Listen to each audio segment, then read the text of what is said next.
everyone, I'm Steph, And I'm Megan. and welcome to another episode of Late Night Reads. This week we are diving into the magical world of romantasy and covering Broken by K.A. Riley. Let's start with why we selected Broken. First, we loved the first book, Thrall, and the massive cliffhanger at the end meant that we absolutely had to read this one. I don't know how anyone could not immediately want to jump into this book. And dare we say that this book might be better than the first one? It's the Maybe. It is the second book in the Thrall series. 4 books are out, and the 5th book comes out May 30th, and we can't wait to get our hands on it. We also believe more readers need to know about this series and the amazing world building that K.A. Riley creates. Here are a few things you should know about the author K.A. Riley. So first, she's a Canadian, and we love to support our friends across the border. What's up, Canada? And she's written both adult and young adult books, so please keep that in mind when you look at her other books. This one is definitely for adults. So she's super active on social media, including TikTok, and she does not shy away from sharing her beliefs, which we love an outspoken woman. Go girl.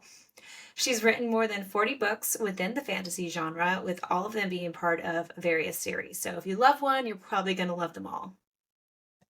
But before we jump into discussing this book, a couple of key reminders. This episode will contain spoilers. We assume if you are listening right now, you have read this book.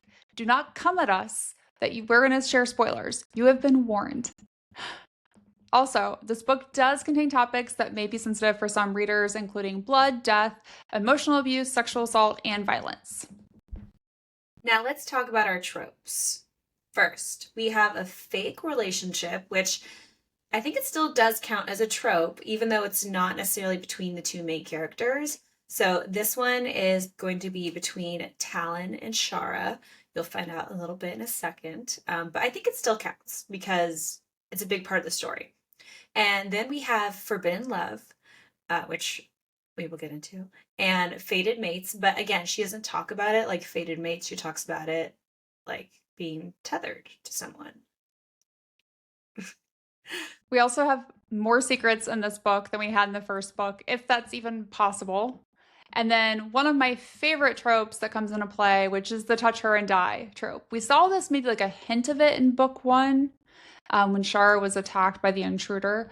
But we see this a lot in book 2 where Thorne wants to kill people for touching her. So I love that one. Super territorial. It's good. We do love a good possessive in a healthy way. Yes. Book Yes, in boyfriend. a healthy way, for Healthy sure. way. So let's get into every magical twist. So we're picking up this book about a week after Thrall ended. So we've got a little bit of time. Shara and Thorne are still being held in these cells for a week. There's lots of comments on how much they smell, or at least how much Shara smells, which I thought was just kind of interesting and hilarious. But they're still in Lady Verdan's basement, and Shara has agreed to be Prince Talin's fiancé and identify these other tethereds that are hiding among the nobles in exchange for Thorne not being hurt. Well, while they're in their cells, Mercutio, our favorite little mouse friend, brings her a message, right? Super cute. And he's I imagined it kind of doing like, if you know what a prairie dog is, like standing up on his little hind legs, like, here's my little button, push me. Which at first Shara's like, what's going on here? And Maud's like, perhaps you should push the button. And then she gets this message. And this is where I think we start to get some of these breadcrumbs, right? Because this message is really important in the book, which is you need to do whatever the rat fuck of a prince tells you. Do you hear me? Whatever it takes to get yourself free of this hellhole and expose the truth about him, about Lady Verdan, all of it. Leave me here if you must. Gather every bit of evidence you can, and then find your way to the rebels who are still hiding out in the capital. Along with you, they're the key to changing the world. But whatever you do, beautiful Shara, look after yourself. You're everything to me. You're everything to Kravan. You alone have the power to heal this realm. And so what's interesting about it's intense, right? It's like the first part of the book that we get this. And you also, from this point on, I think Thorne knows a lot more about Shara's role in the future than he is letting on to her or really to anyone else. But what he doesn't know at this point is that Prince Talin has asked Shara to be his fiancé. And while he did say in that little mouse message that to do whatever she needed to do, I doubt he's going to be very pleased when he finds this out. Or this is what he intended. Right? Like, especially after he was like, touch her and die. So it's like, he's definitely not good like that. But then you see Prince Talon comes to visit Shara in their cell. And he's like ready to see if she's learned her lesson, if she's going to join him at the palace, like she's going to play along to this game. And she says she'll do it, but he has to free Thorne and make him a royal guard. And that way she can focus on her task of finding Tethers and not worry about his safety and just like know that Thorne is safe. And Talon doesn't love this idea, but she promises to make it worth his while from an appearance standpoint, meaning that she would, kind of like hold his hand and like, kiss him if she has to. But he again mentions how he wants to, have sex and like do stuff with her. And she's just like, get the fuck away from me. Don't touch me. But he says like he can do it whenever I want. Like, don't make me just like try. But what I really love about Shara, she doesn't back down here. She reminds him that without her help, that he and his dad are going to be taken down by other tethered that are posing as nobles. And so he better fall in line and do what she says as well. So he agrees. And he's like, okay, I'll talk to my dad about releasing Thorne, but no promises. And he says that if he sees Shara and if he sees Shara and Thorne together in bed, that there's going to be a lot of trouble for them. But let's be honest, we all know that they're going to find a way to kind of get together because that's just, they're fated, like they have to be. And this is just going to have to be something that they have to do in secret to keep Talon from finding out. Yep. The other thing that's interesting is like we're in the very beginning of the book and he is once again continuing to like threaten to sexually assault her, which I Right? don't love. You're just like, dude, okay, we get it. Like, you can do whatever you want. You are like power hungry and sexually hungry, but I don't know. It's just that it's annoying. Like, you kind of, at this point, love to hate on Talon and you just kind of want him to go fuck himself, but, you know, she's gotta play the play, sucks. Yes, it does.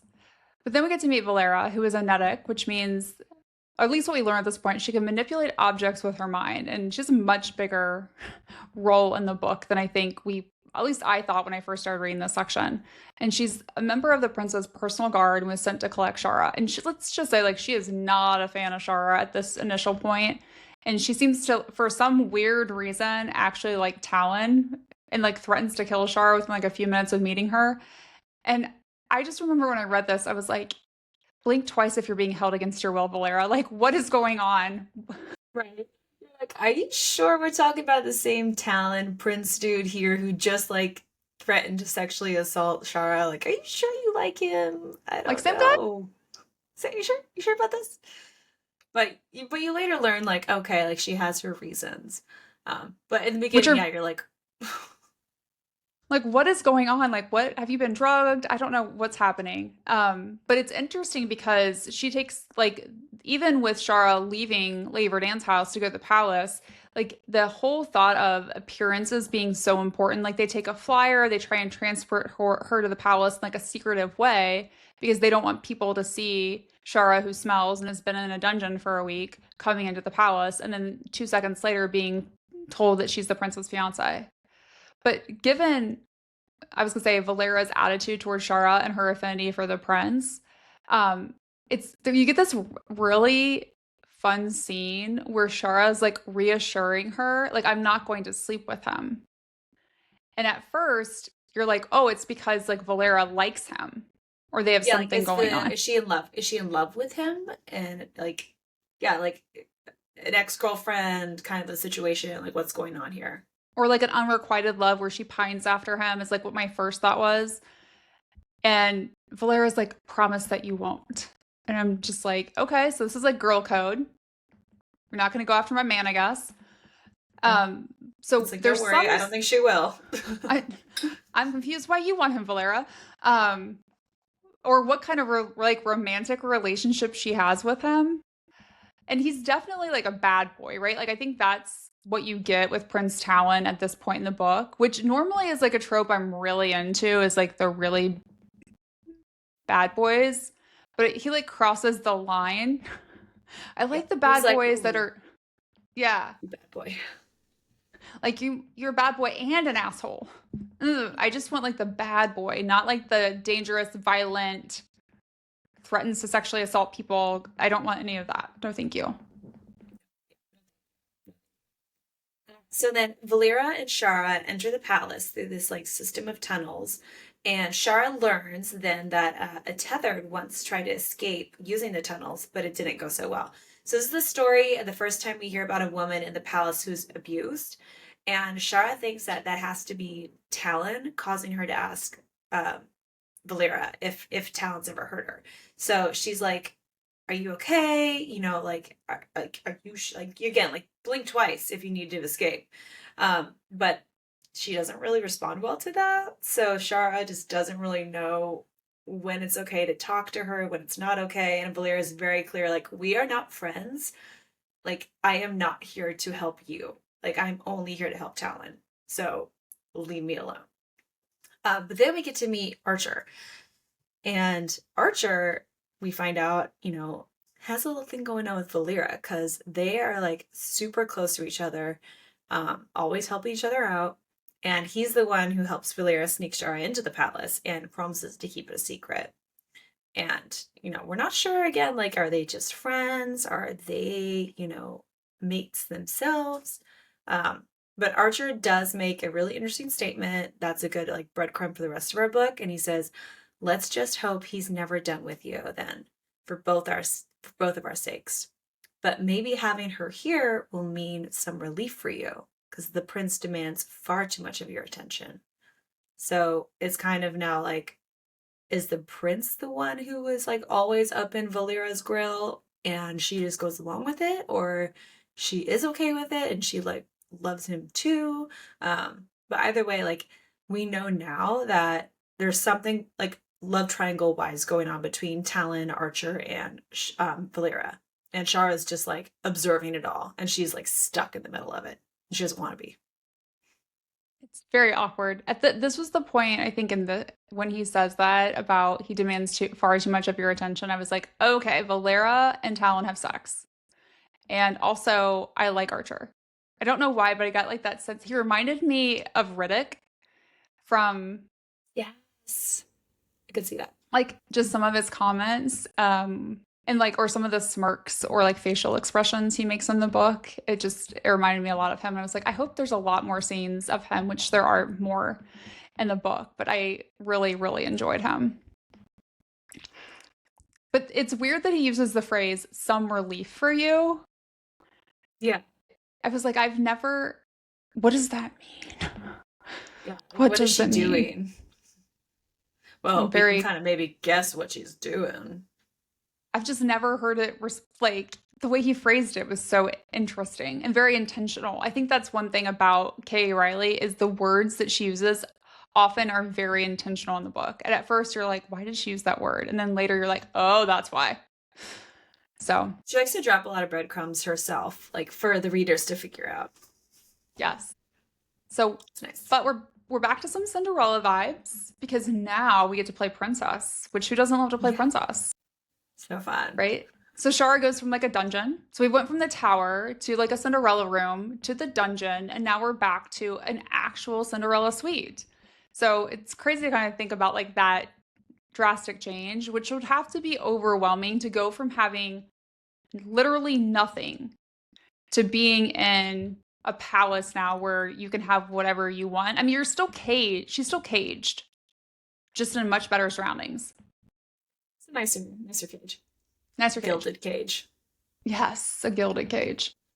But while she's in their suite, she's really worried about Thorne, and she asks Maud if like Maud, could you connect to Thorne? And then Maud does what I feel like she really starts to do in this book, which is like, why don't you try yourself? Like she gets more of like a little snarky personality, like, have you tried?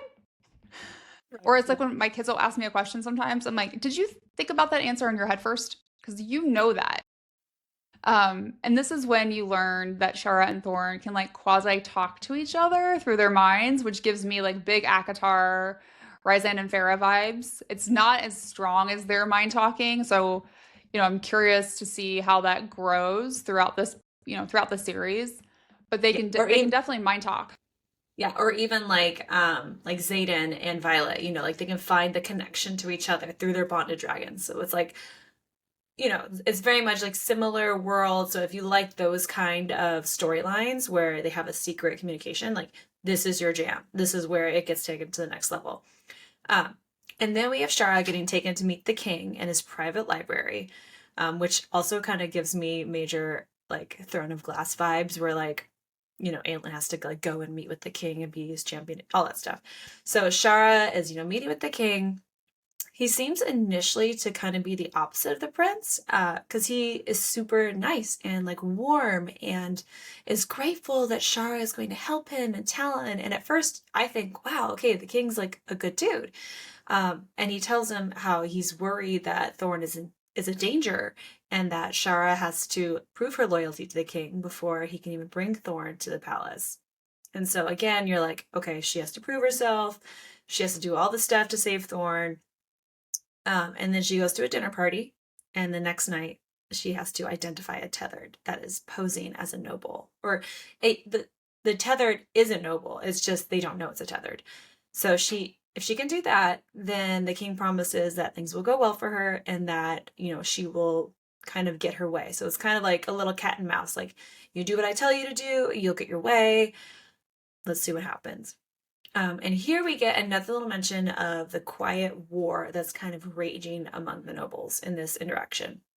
So we hear the king tell Shara that he'll believe her if she goes to the party, and if he doesn't see any tethers there, that he'll believe her. So a lot of trust is being placed in Shara right now. She has to truly prove herself. So if she takes the opportunity and tells the king that there are tethered, then she, you know, like proves her honesty, proves her worth, and hopefully things go well for her. So she again asks the king to bring Thorne to the palace, so that she won't be distracted by tomorrow night. And he agrees to do it. So that's nice. So we got Thorne out of the dungeon. Good job. But again, does this mean that we can trust the king? Or is he going to do a little Jekyll and Hyde? Is he going to like flip his shit on everybody now and be like, I'm a bad guy? We don't know. Let's find out. Maybe he's just testing her. Maybe he's also into the mind fucking thing, because clearly, like, we don't really understand sometimes in this book, like, who is going to be good and who is going to be bad, which is half the, like, excitement. And honestly, it's kind of weird here because he talks about his son Talon being a sadist, and like he knows it and he acknowledges it, but he doesn't step in and do anything about it. So you're kind of like, are you just as evil now? Because you see evil being done and you don't say anything about it. Maybe you're also a bad person.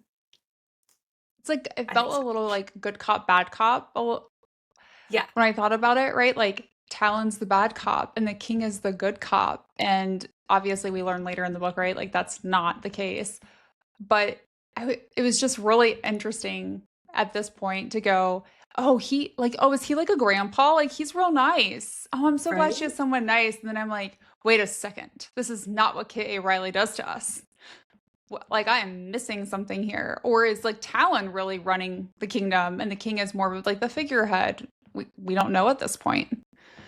It's like trust no one in this book. Trust no No one. one ever, ever, which is Ever. something we were told in book one, Mhm. yet we didn't listen. We didn't listen. K.A. Riley, we are so sorry. We did not listen to you.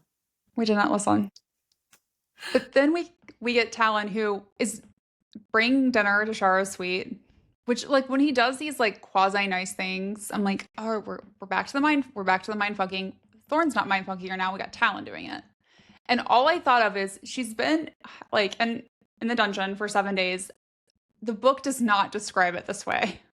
The book does describe her enjoying the food, but I imagined in my head that she was eating like a ravenous animal, like she had not seen food for a very long time, and Right? she was just She's starving. gonna be. I would be. Right? She's never had steak either. Like that was one thing that was pointed out, and so she was excited by that. But during this conversation, we get this impression that Talon may actually care for Valera, which is perplexing.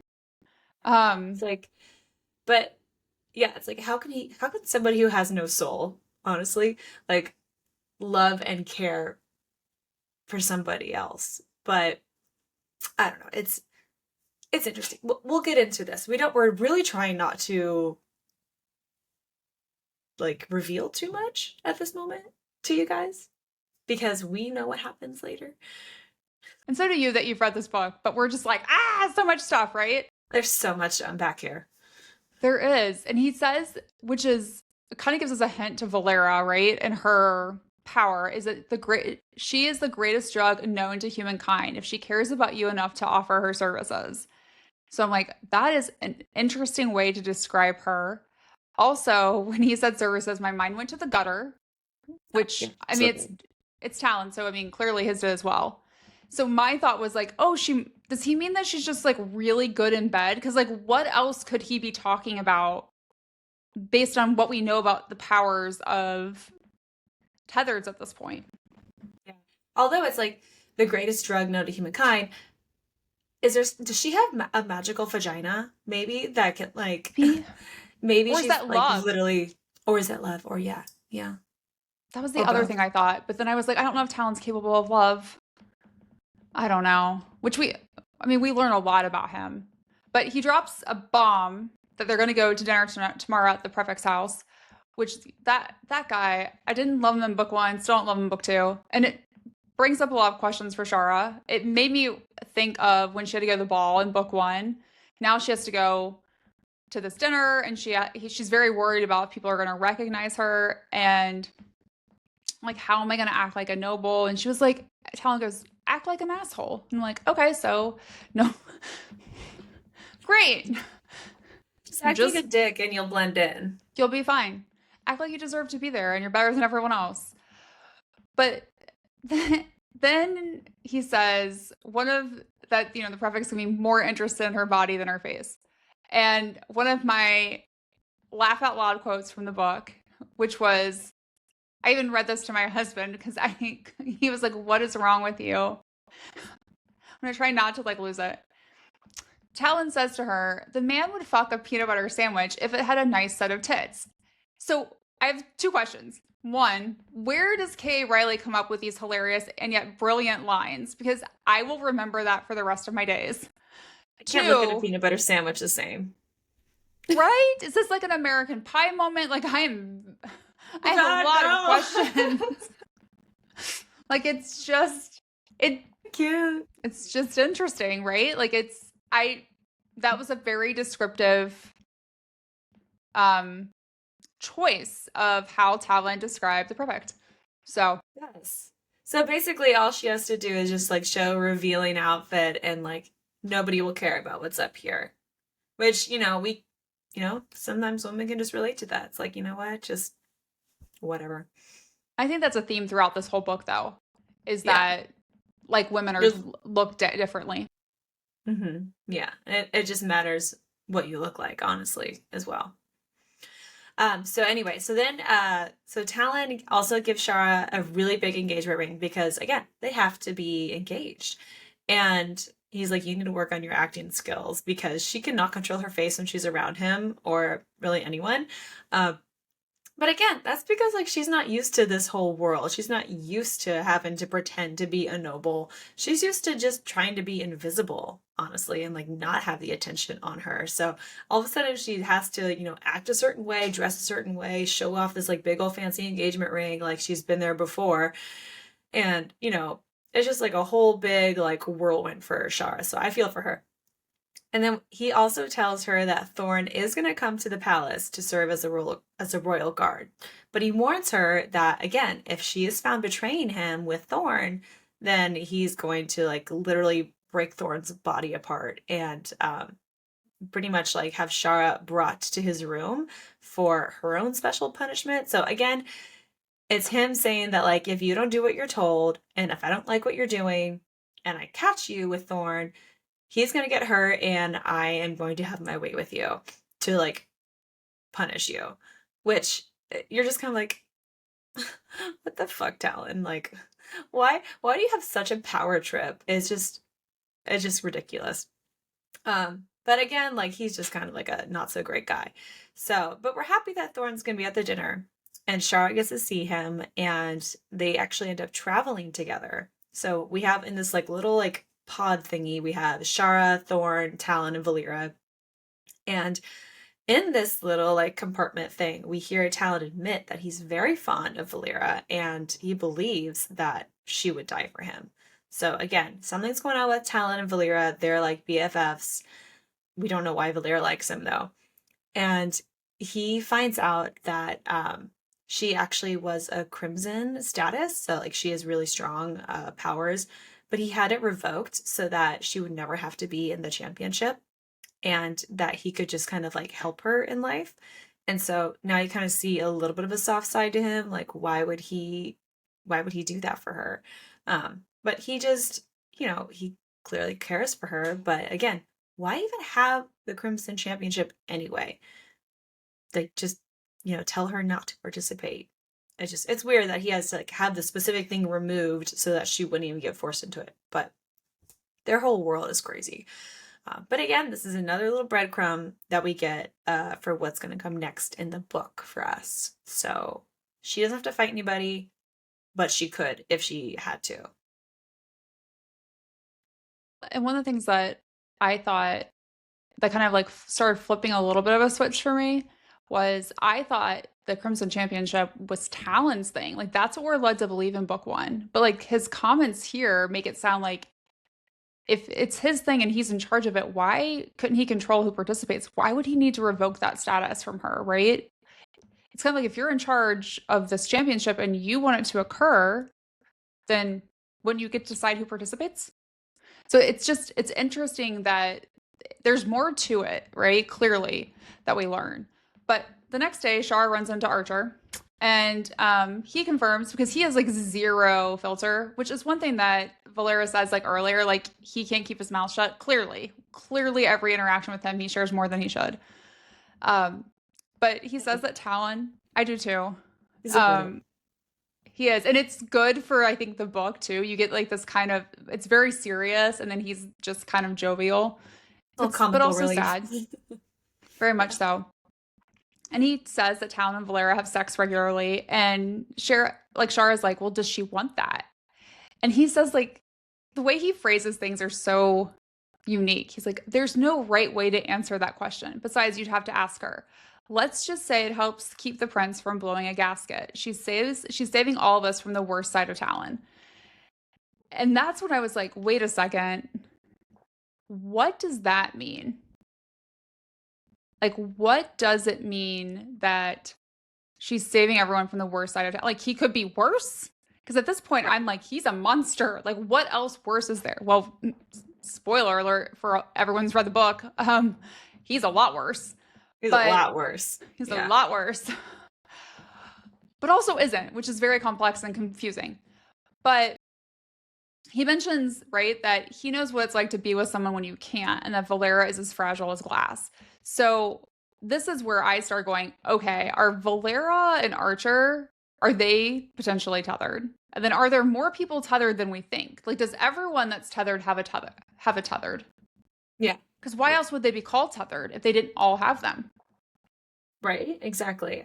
And again, I agreed with you. At this point, I was very suspicious that perhaps Shara had, not Shara, but there's so many people in this, Valera. At this point, I was, very suspicious that Valera and Archer were the tethered together because the way that he looks out for her and is like connected to her clearly is very similar to how Thorne and Shara seem to be like connected and like really always wanted to be with each other and like looking out for each other. But then you have to think again, we know that Talon is tethered. So again, does everybody have one? And if so, you're already wondering, does Talon have somebody and he just hasn't found them yet because he's not allowed to be around other tethered people? Or is he like trying to make someone be, his mate? There's so many questions here. But again, it's good that Valera is providing her service to Talon. Services. Apparently on a regular basis, we learn. Right? That's good. But anyway, moving forward. Moving forward. But so then it's time for dinner, and Shara changes, and obviously she's wearing a very revealing outfit. She gets her hair and makeup done, and then I mean, She Talon looks like sees a her. fox. She looks like a She looks fox. great. Talon has Yeah. to make a sexual comment because why wouldn't he at this point? I feel like every time he's interacted with her in the book up to this point, like he's made some sort of sexual comment about her. It's like, Yeah. how many times can he threaten to sexually assault this woman? So, but Not during enough. the ride, not enough apparently because he keeps doing it. Yeah. But during the ride over to the party, this is where we see Talon try and torment Thorne. So Thorne's the one, driving or flying the flyer, and he's trying to put his hands all over Shara to make Thorne angry. And since Shara can kind of, read Thorne's mind at this point, she's seeing like this. He goes from being like really cold to like filled with rage. It's like he's trying to clearly control his emotions. And then we see Talon use this torture device to inflict pain on Thorne. And all I thought of when I read this was, have you ever seen like they're kind of, to make a guy feel like they're having a period, they put like these little things on them and like zap them. That's what I envision happening in my head to Thorne as like Talon would press this button. Yeah, You they're get called period it's like cramps. a TPS, or it's a what are they called? But no, yeah, they it's like an electromagnetic, or not. It's like little electrodes that you put on their body, and yeah, it like sends little like pulses of pain, or well, I mean, not supposed to be pain, but it can feel that way. But yeah, or again, like I thought of like the Futurama episode where like Leela has that thing and she just gets like zzz, zzz. But it's kind of like their mod in a way, but different because somebody else gets to actually control it, like you said. And so like Talon is making him feel that all the time. But again, that just goes to show like Talon's a dick. He wants whatever he wants, and if he can't have it, then he's going to just be an asshole in another way, like torturing someone else. But then they get to the prefect's house. Talon turns out to be right, because the prefect doesn't notice Shara at all. Again, he's like, peanut butter sandwich, whatever, you got tits, I don't care. So he like doesn't notice at all who Shara is. And he totally believes that she is this mysterious woman called Lady Ingram, who she pretended to be at the ball in the first book. So this interaction is combined with the prefect's significant other, who is Lady Weston, and she starts to take Shara with her, and we see right there that women are not seen as equals, even in the nobility. So the men and women are completely separated, and that really speaks to like the gender inequality that honestly has kind of been going on all throughout history and still exists in the world today, in their world. And there's also some interesting comments from Lady Weston about the engagement rings and how it feels so much like a sign that someone has taken possession of us, which, I mean, is so true. It's like you are owned. You are being slathered with, yes, jewelry and like, luxurious items, but it's not for the point of like looking nice. It's for the point of looking like someone owns you. Like you are a possession. You're just another thing. It was also an interesting take on. I never thought about engagement rings in general, like in the real world, having that connotation. But then I started thinking back in history, right? Like with dowries and everything. And I'm like, wait a second. I mean, there's a lot of truth to that comment. Even in today's world, I think you and I are both married to wonderful men who do treat women as equals and as partners. But there is something about the fact that, you know, typically, like my husband gave me an engagement ring, and he was not taking possession over me. He's smarter than that. Yeah. He's a smart man. He's not going to do that. Smart man. But like it does send like an outward signal, right? At least during the engagement period, that you are with someone, you are committed to someone else. And I always wondered, why isn't that the same case? Like, why didn't I give him a ring during that time? Yeah, because only the females really have to wear the ring during the engagement. The guys don't have to wear anything. Sometimes not even until they're married. And if the guy Sometimes chooses, not when they're married. Yeah, it's like some of them don't even wear it then. Interesting. It's also why I personally love gay men because I feel like when they get engaged, they both give each other rings, which I love. And then they wear them all the time. So, Yeah. Actually, you know what's fun? What's I mean, we're kind of going on a little segue here, but like I love for the gay community that they get to make their own rules in this. And I kind of wish more of that like crossed over into, you know, the more like heterosexual, where it's like just make your own rules, do what you want to do. Like I have seen, you know, gay men propose to each other in that same fashion. I've also seen like lesbian women do it too, where like they literally set up their own scenarios of proposals. Like one proposes and then like a week later the other one proposes back. And I'm oh, like, I love that. it's so sweet and it's so beautiful. And I'm like, why don't you see more of that like in both ways? You know, it's like, Yes. why didn't I think of doing that? Like for my husband, I was like, I should have, I mean, I did buy his ring actually, but I didn't like get down on one knee and do all of that. And I'm like, oh, I should have. Why not? Like it's a big moment. Like, I don't know. So I feel like there's a lot of things we can learn from this book. And a lot of things we can learn from each other outside of this book, in terms of like love and how we show love to each other. So Agreed. tangent aside, coming back into K.A. Riley and her world. So again, Lady Weston has said all this stuff about engagement rings, and we're talking about all that. And then we see another interaction with another tethered, Evangeline.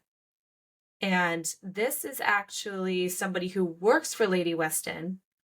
And so it's one of her, like a harmless, basically, who works for Lady Weston. This lady, her name is Evangeline. She sees Shara and has a very extreme reaction to her. But she like doesn't let on why. She's just kind of like, oh my gosh, I recognize you, I see you, but Shara doesn't know who this person is either. We later find out that Evangeline is Shara's mother. And yeah, and you're just like, wait, what? Like it goes back to like, we all know that they have a mother and a father. We know a little bit about Shara's father, that he's this like great hunter and everything. And again, we're like, how do we know that, Thorne? Like, how did you know this information? Anyway, but nothing about the mother. And so this is kind of like the first instinct that like we find out that there's a connection here and like that's her mom. And you're like, what in the world could that have felt for Evangeline like to like see your daughter but not be able to say anything? And also, how did she know? I want to know like how did Yes. you know that was your daughter? Like you literally gave birth and like were escorted out back to like, you know, maybe it was Lady Weston's that she was working at, who knows. But yeah, it's like how do you, I don't know. I can't even fathom like seeing your daughter for the first time after like years, like her entire life, and then being like, I want to reach out and grab you and like hold you and love you, but like she can't do anything because they can't touch. I don't know. What are your thoughts on that stuff? My brain wanted, well, first I was like, why is she showing such a reaction? Because usually we see like no reaction from most of the others, minus Mhm. Shara, who can't control her face. But the rest of them are Of really good course. at controlling their faces. Mhm. And all I thought about, because we, you know, we have the scene we'll talk more about in a second between Evangeline and Shara when they finally do meet. But I went back to this moment and I felt like it was really important for us to talk about like what it must have felt like for her because there's two things, right? One, does she feel, is there some sort of connection even though they've been separated since birth? Does she still feel like some sort of maternal pull towards her? We learned later, right, that she got a photo at some point of Shara when she was 12, so which clearly we think has to be the dad. Like, who else is doing this nonsense? And maybe that's how she recognized her. Maybe, But yeah. it's like if you saw her and then just to know and then to be expected to pretend like nothing has happened and go back and do your job. You know, it actually it reminds me a little bit of oh my God, what's the name of that show? Handmaid's Tale, Yes. you know? Where like when June like sees her daughter Hannah and she like isn't allowed to go after her. Like she wants to, but she's like not allowed to. It's just, oh my God, it breaks my heart, honestly, at that point. You're just like, I can't even imagine. It also made me It's, think of so all four of my kids are adopted. But in the United States, and we adopted internationally, but in the United States, when you do a domestic adoption, open adoptions are really popular now, but they didn't used to be the case. Closed adoptions were actually really big for a long time, where you the child and doesn't really know who their birth parents are, but sometimes the adoptive parents will continue to send like photos or updates to the birth family. And I wondered in those situations, like how often, especially when they're in the same community or the same state, there are birth mothers out in the world that see their biological child in town or something and can't do or say anything. Like, I think that's a real situation that does happen a lot more often than people think about it. And in a closed adoption, they like legally can't until the child's a certain age, and then only if the child typically requests that information. So it made me think a lot of that and how many women have probably been in a very similar situation at some point where they've seen their child and they biologically, and even though they didn't raise them, they still have this pull and they can't do anything about it. It's a different kind of tethered, you know? Which again, That's a good point. right? Yeah, like you're all tethered to each other in some way or another. Man. So okay, moving forward. So we've got Evangeline, we meet her, we later find out that's her mother. Now we're back to the dinner party. We also learned that Lady Weston and the prefect, they often dispose of their tethers and consider them to be disposable as any other trash. Ugh. I got so angry when I read that. Because you're like, these are people. And I mean, I just like, you can't own another person. You just can't. Like, whether, even if you're paying them, like in like today's society, like if you're paying somebody for a service, like you don't own them. You can't just treat them like trash. Like, oh. So I get how these nobles are assholes. And I am definitely team, like, let's take these assholes down. Like, let's destroy everything. Let's destroy society. I'm totally for it at this moment. And again, like we can kind of see some parallelism to today's society and how that is very relevant to like minority groups and like other people, like right now, like immigrants are being like turned away and they're being told that they are less than and that you are not as worthy to like be here. And not to get political, but you know, it's just there's a lot of unfairness. It pisses us off. Yes. We're very much going to voice our opinions, and if you don't like that, I'm sorry. But the show's not for you. you. We are. The show's not for you. Or just skip ahead to the smut parts if that's what you're really interested in. It's fine. Hi. But Shara, we have to remember Shara's here on a job to find other tethers at this party, and she finds one, Lord Malloy, who is a Valor, which means he can basically like run real fast. I thought, also weird tangent, but it made me think of Dash from The Incredibles. Dash. He's just a little dashing about. Right? And he's using it for like no harm. He's just doing it like at home when no one's around. And this is where you see Shara get like really conflicted because she has to give this information to town and the king, but she doesn't want to hurt people in general, let alone people who are like her. And she feels stuck. So there is like this sense of dread of like riding out her own kind, especially the ones that are truly good. And we see that eat at her throughout the entire book. She seems to care less later on when she sees the ones that are not good, which, I mean, rightfully so. But then we get to meet Lady... Go ahead. She has to figure out who she's going to tell on and who she's not. Yeah, and then we meet this Lady Greystone, who has a prosthetic arm and a son named... How do we pronounce his name? Because my brain pronounces it like Elon Musk, and that's probably not what Kay Riley meant. I thought it was Elian. Or Elian? Okay, we'll do Elian. Yeah, my brain reads it and goes, Elon. And I don't want to say that. So we're going to call him Elian for... Yeah. You can come at me later if that's the mispronunciation of it. But she's Elian. also tethered. Yeah. Mm-hmm. But Thorne gives her this signal, like, don't tell Talin about Lady Greystone. And later we find out, he tells her, he had this vision of how her and her son would be important later on. He doesn't really understand it yet, but he doesn't want her to say anything to the prince about it. And I'm like, Thorne, what do you know? Why aren't you So many telling us what you secrets. know? So many Secret secrets. secrets. Mhm. But here like Lady Graceland seems really nice and she seems like she's a good person. Spoiler alert, she ain't. Um, nope, not at all. But then we have the dinner party and it brings up the history of Cravan, which becomes really critical in this book and in a future book.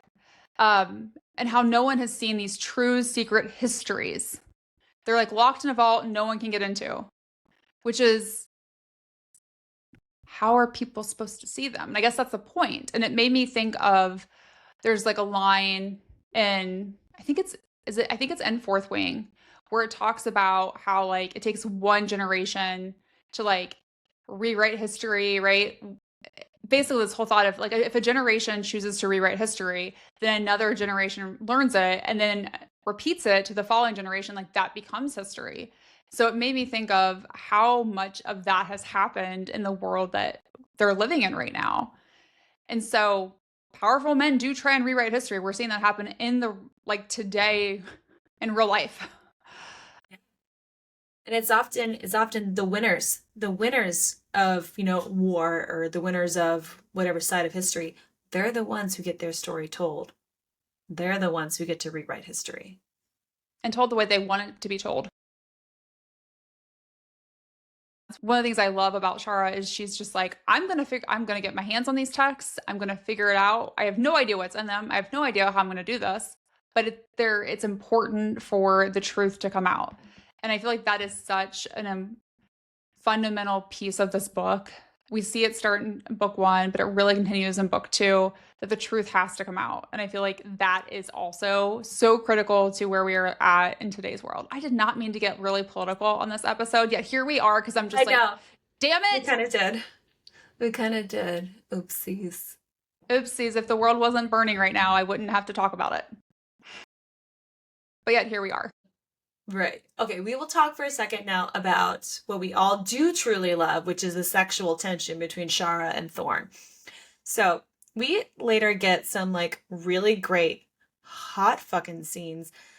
We have some of it written down. I mean, you guys, I'm just like, you know me by this point. I am going to like say these things.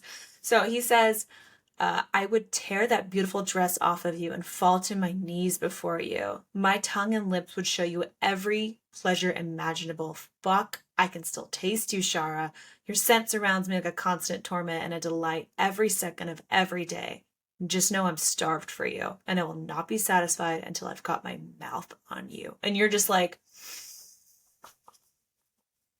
It's mm-hmm. like he says that and then he like walks away. And all I thought was if like in Akatar when they find their mates and they go crazy and they like can't be around like other men, that's what this Yeah. made me think of. And I'm like, is that kind of like what this is, or is this just how they are because they're tethered? But he just like says that while they're at a dinner party, and I'm like, how are you supposed to react to that? Like, how is she not supposed to pretend that she's like going weak in the knees at that moment? Just being Right? like, oh, good God, I am ready to go right now. Find me in a corner and let's go. Whew. I mean, guys, this book is pretty spicy, I feel like, I agree. for those scenes. So I'm here And for it. I'm here for it. We are all here for it. So, and clearly Thorne is here for it, and he's got a taste for Shara and doesn't want to let it go. And you know what? Maybe that's why Thorne completely loses his shit when Talin tries to kiss Shara on the way home. And Thorne's like, not on my woman. Like, get your fucking hands off my girl. He lands the flyer like very violently, which I feel like the flyer is like a helicopter, right? Okay. Your own personal little thing. That's kind of what I imagined. Imagined Um, it from the Jetsons. oh, that's a good point. Okay, okay. I like that better. Um, and here's where we also learned that Thorne, again, he can take control of electronic devices, and he has been faking the entire time that like Talon's torment actually worked on him. He kind of like just made Talon think he had control and like power, but he really didn't. And uh, then Thorne is like, I'm going to destroy you if you touch Shara again, and like I will take you down. And honestly, that's another big turn on point for me where I'm just like, oh boy, he like wants his woman and like he is going to fight anyone who comes at her. But then he This was does like get to the finally, first, yeah, I would yeah, say this is he the gets to first kiss big her. touch her and die moment for me. Like the clear, like, you touch her and I will kill you and I will not feel sad about it. Yeah, no. Then he gets to kiss Shara and like, oh, it gets juicy. It gets juicy. He wants that taste and he goes back. um, and then, so, okay, so they get back to the palace. Shara is summoned to see the king, ooh, and Lady Verdun, and they all go along with Talon. And again, the king is like, "Yo, who is the tethered? Like, do your job. Tell me what was going on." But also, you see during this interaction is that Talon starts to speak very highly of Shara, and he's very much like, "Oh yeah, Shara was great. Like everything was wonderful." And Shara didn't hesitate to tell him about Lord Malloy being the tethered person. And so Talon's trying to, show his dad that like Shara did her job. She did what she was supposed to. We can trust her. I think he's secretly just like scared of Thorne, obviously. Um, and then Talon also speaks positively about Thorne. So he's trying to, not die clearly because Thorne made it very clear that was going to happen. And he makes a comment to his mom about it would be best if you didn't speak of the tethered as though they're objects in our possession. And you're like, okay, so did Talon just need like a shakedown from Thorne, or has he always thought this way? Like, why is he being so nice? What is his like? What's your thing going on? Like, what do you have? What's your ulterior motive? That's the word I'm looking for. So I don't know. What do This was you the feel like you have scene. thoughts? I Yeah. do, because this was the scene where I, at first, I thought the king was really nice. And I thought Talon was the problem. And this is the scene when I was like, wait a second. And I stopped reading this part and I actually went back in the book when I was reading it the first time because I was like, wait a second. Every time Talon is with the king, he behaves differently. He's kind of like almost like a bully, right? Like he is, when he's around other people, he's like all big and strong. And then when he's around the king, it's almost like he defers to the king. He's scared, like not in a really obvious way, but clearly like there is something the king has on him, which we learn later. But this was the moment I was like, wait a second. Talon's a different person around the king. Is Talon nice? Yeah. Or did he have like, what's going on? Or did he have a Yeah. lobotomy? Or is he Jekyll Hyde? A little bit of both. But this scene really changed my perspective on the dynamic as I was reading it. And it made Talon a lot more of a complex character for me because I don't feel like he's complex in book one or this first part of this book either. And this is the moment he became very complex. I see it as they say it's just like the cycle of abuse, the cycle of a bully. Like clearly Talon is acting out on all these other people and he's being the asshole to other people because he has someone who's bullying him. And it's the king, it's his own dad. Like he's getting like, like abuse, like verbal, emotional, mental abuse from his father.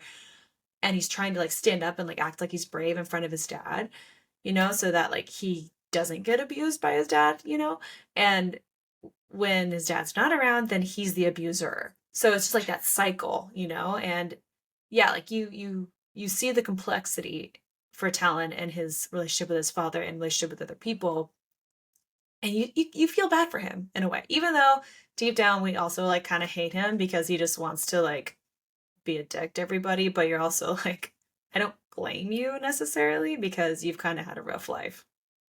So, but again, now we see him standing up for the tethered, and you're like, okay, is it because you finally kind of realize that, hey, you're like attacking your own people? Like,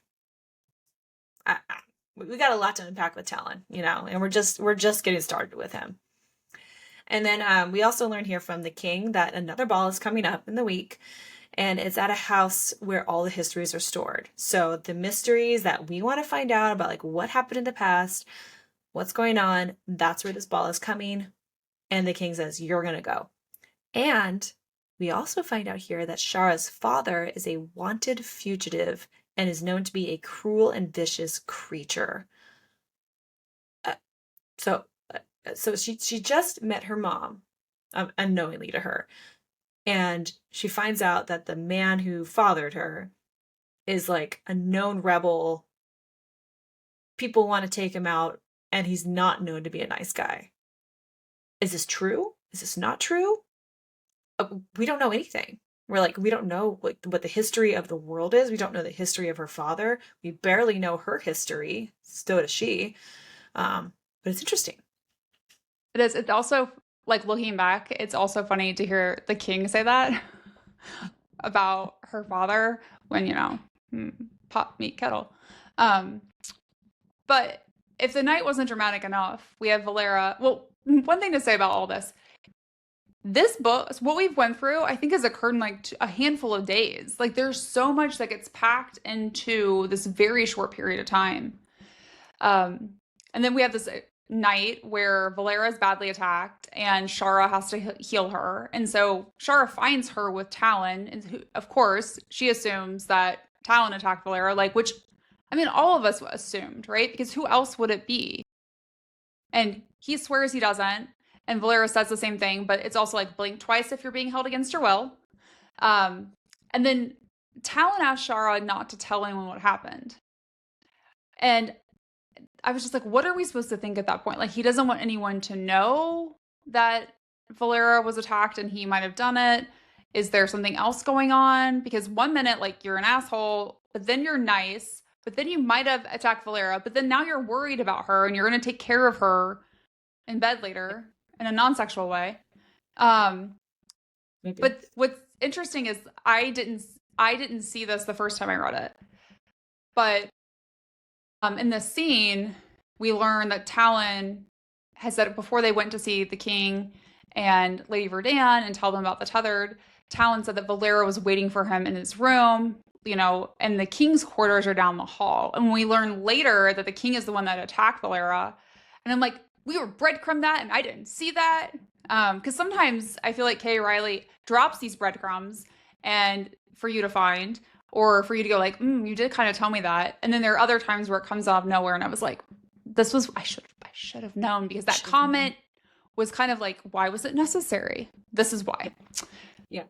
I originally thought actually that like maybe it's kind of I went at like a different route. I went like maybe Talon has this like secret power where he doesn't remember when he hurts people.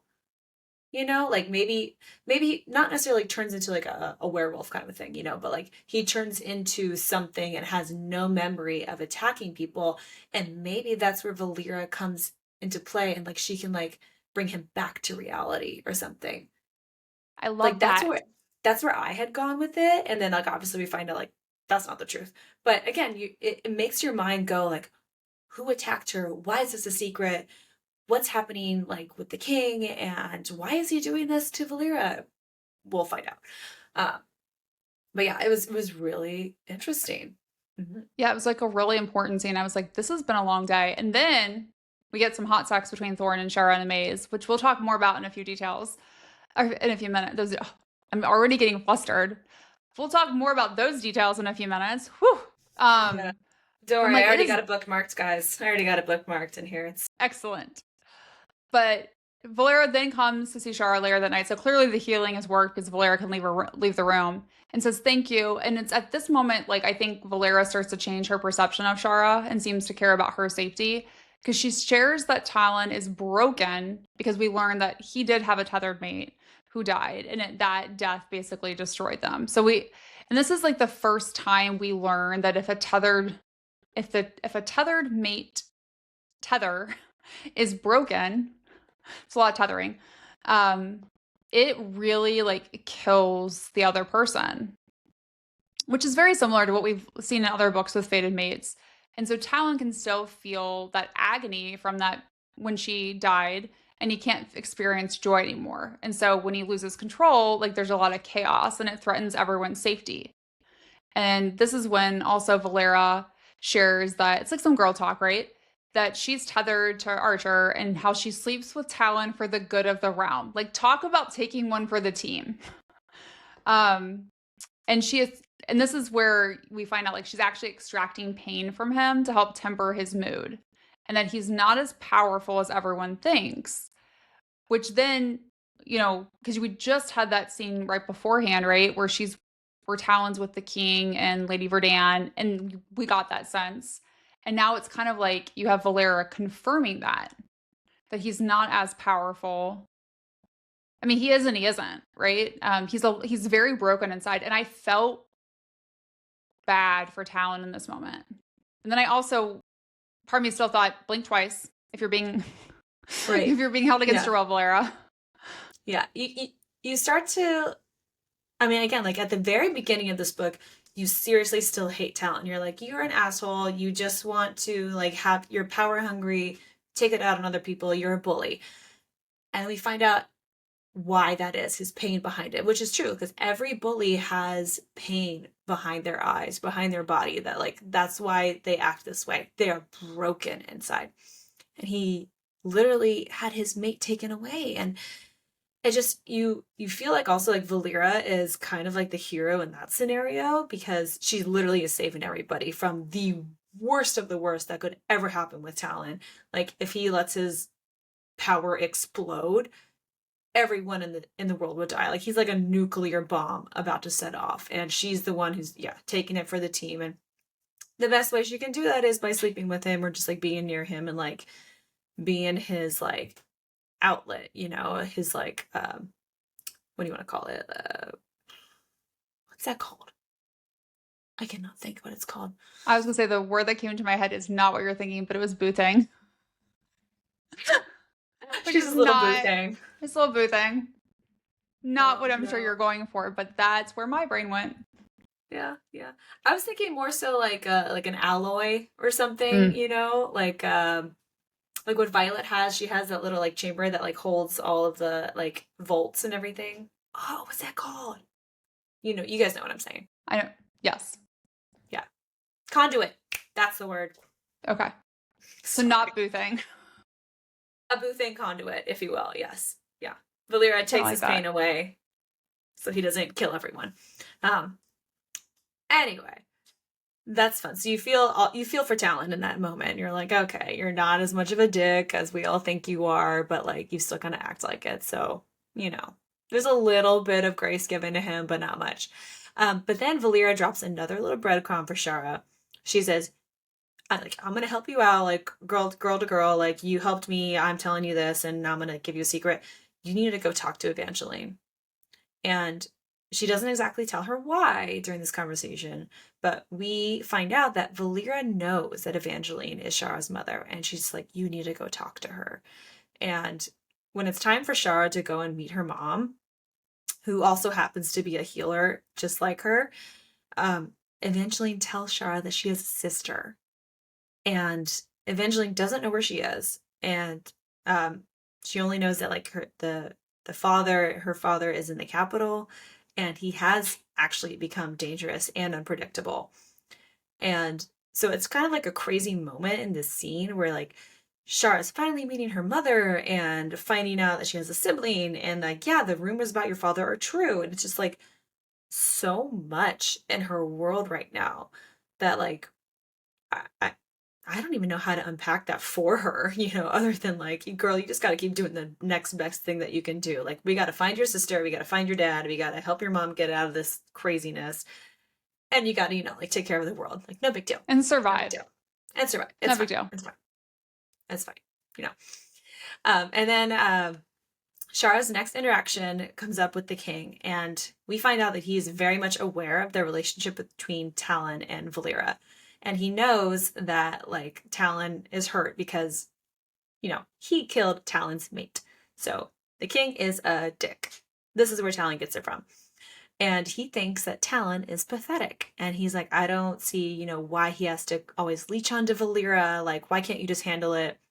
And it's very different than what we may have expected, like, the old king to say.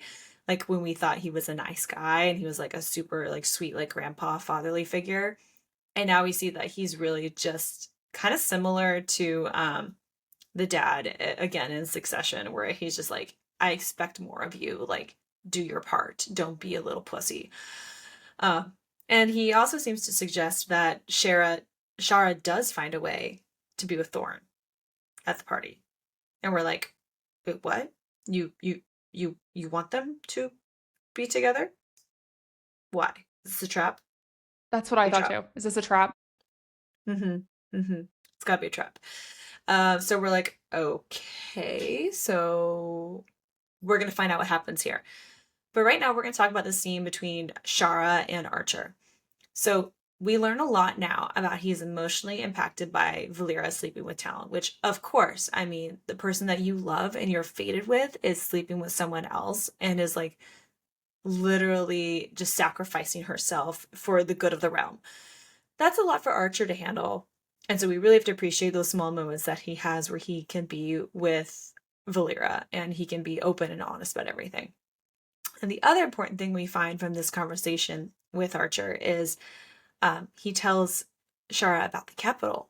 He tells her how the king actually is the one that bombs the capital. And he gives us a really big, powerful quote from this book, which is, if you want to make your enemies weak, you want to weaken your enemies, you need to distract them with their own desperate need for survival. If they're struggling to put food on the table, they won't notice that there's a monster lurking in the shadows, waiting to devour them. And again, not that we're trying to get political necessarily, but it very much matches with what's going on in the world today. Distraction, the pretty little thing going on over here. So make everybody focused about what's going on in this part of the world when you're really doing something evil over here, and make everybody fight. You know what? I really actually think a lot of today's society is to blame on politics, of course, but it's because we are focusing so much on what is just being fed to us and not what's going on behind the scenes. And, you know, I don't care. Maybe I shouldn't get political into this right now.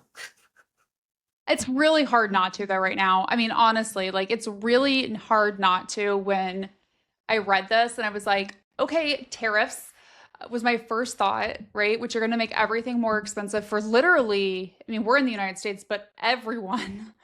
It's impacting every single country and in very different ways. So even things that, while we might feel the US is doing, there's global impacts. And all I thought was it's going to cause people to struggle to put food on their table, people who were already struggling with that to begin with because of inflation.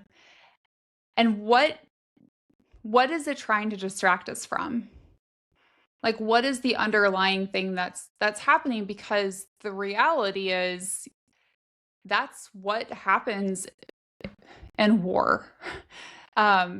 Whether that's actual war like we think of or like political war where they're trying to change a lot of society.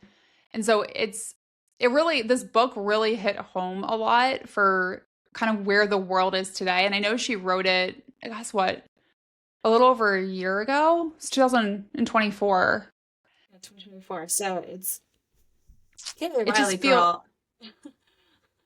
You up in Canada and you're seeing what's going on down here, and you're just like, you guys are a shit show. And I'm going to write this book, and you're going to pick up on all of the parallelisms between your world and this book. And like, we're all broken. We are all so broken. And the the price that we're trying to pay for freedom is it worth it at this point? Like, I don't know. and how do we define freedom anymore? I think that's Yeah, how do we also define it? interesting because I would say Talon's not free in the book either, even though No, he's the prince. no one's free. No one's free. Anyway, we're on our tangents again. It's that day. It's that time of day.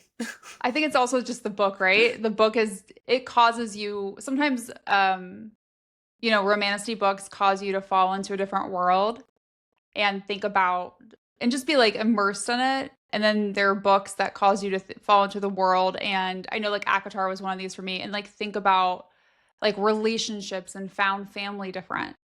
And then this book has caused me to fall into the world and think about everything that's going on around me in the world today with Dude, a slightly different lens. yeah, the politics in this book are just so relevant, and sometimes it's easier to see when it's in a different story. Like it's easier to take notice of like, this is right and this is wrong, and this is the strategy that they're using. And if you're wise and you open your eyes, if you're quote unquote woke, if you want to use that phrase, whatever, you'll see that it's not too far off from what's happening in your backyard. Yep. But going back to the book. Getting back to our lovely book. We get another interaction between Lady Greystone and Shara, and we learn a lot there. And so this is like, ooh, but apparently like Lady Greystone and the king get it on. So we know we get it on with Lady Verdane. And now we get this person. And I'm just like, okay. I did not picture the king to be like a overly attractive man whatsoever. So did not love that vision.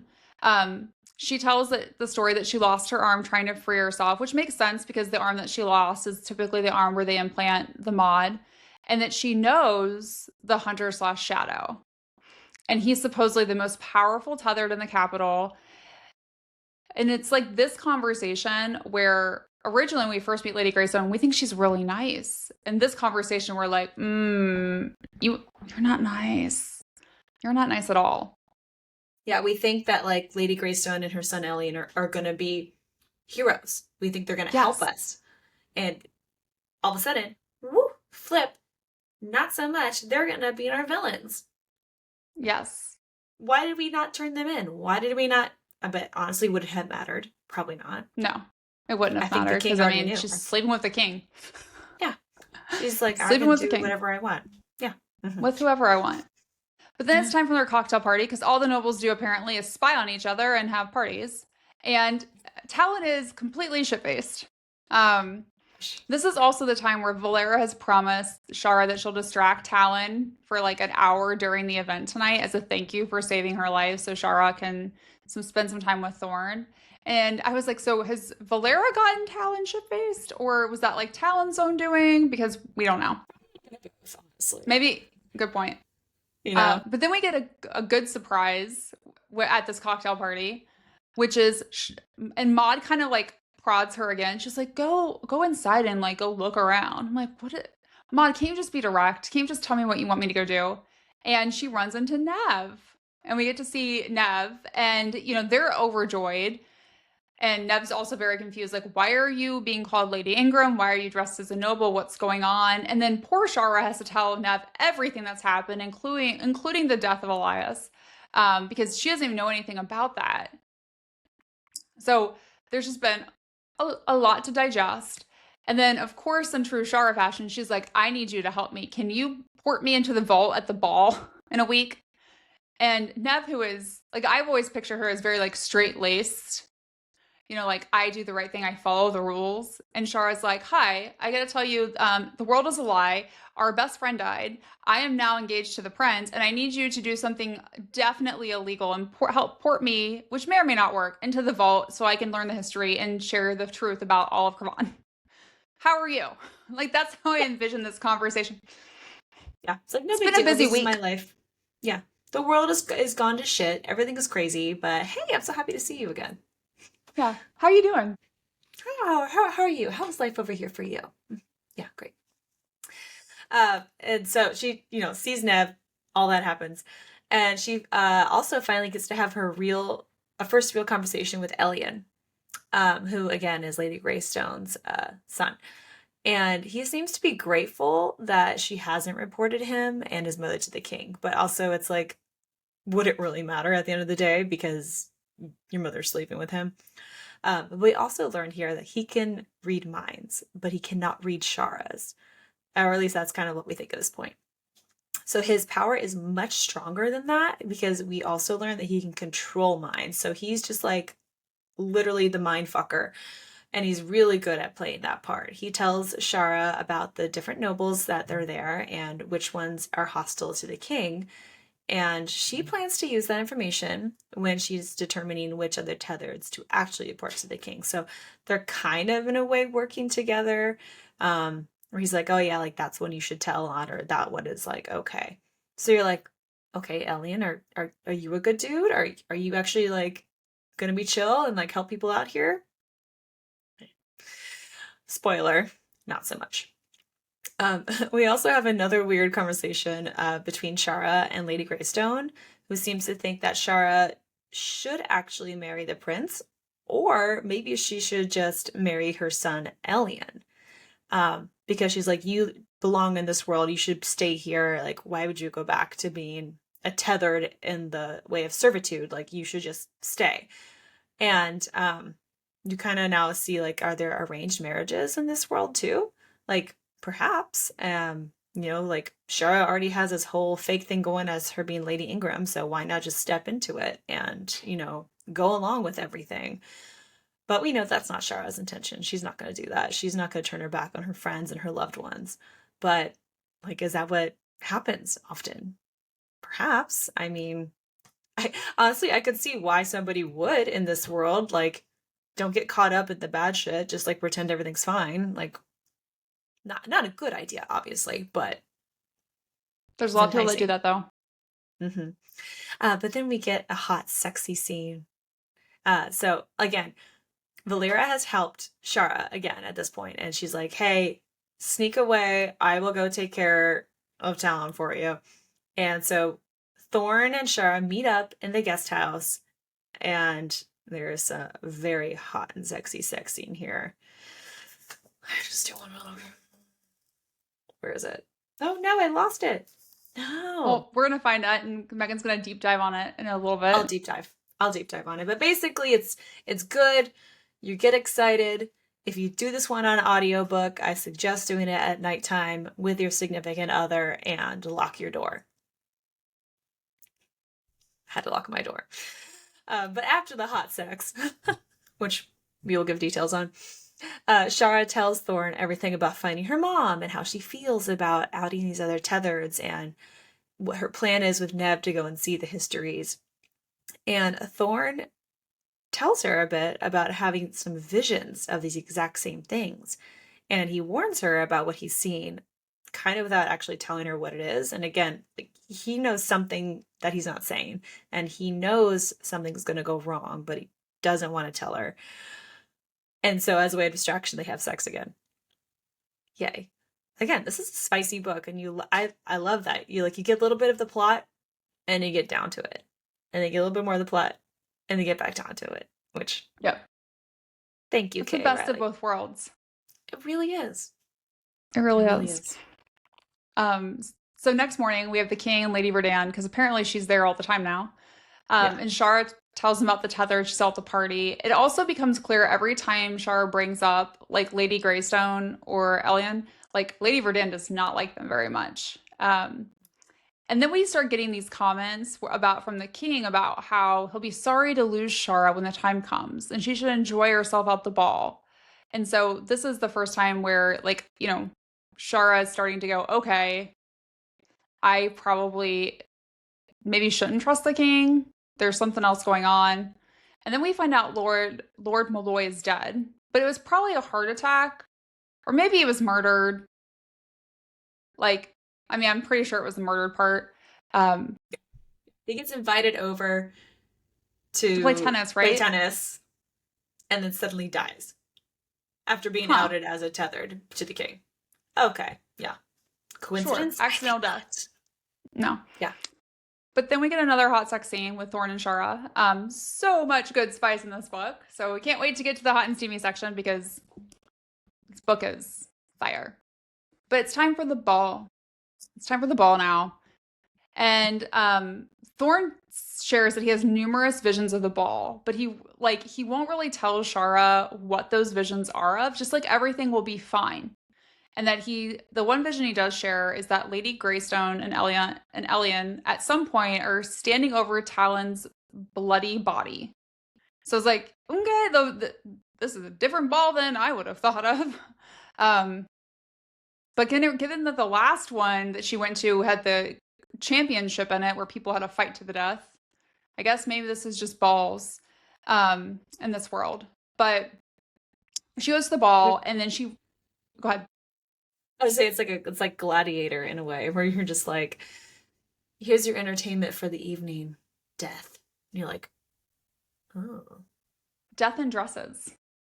Oh, Death Like, in Dresses. That just sounds like a sounds like theme a from good, like a college party. it probably is someplace. Yeah. But we get to the ball, and Shara runs into Devra, who, right, like book one was a complete bitch to her. Yeah. But then Devra has had like kind of like a change of heart. Obviously, she still cares a lot about Thorne, is very worried about him. But she tells Shara that she didn't really know about who her stepmother was or what she was until she found the body of the tether that used to work for them, like in the garden or something. And that, She found the hand and then like dug around and like saw it and you're like, oh God, no. Ooh. and then just have to like pretend like you don't know this and everything's fine. Yeah, because you'll be next.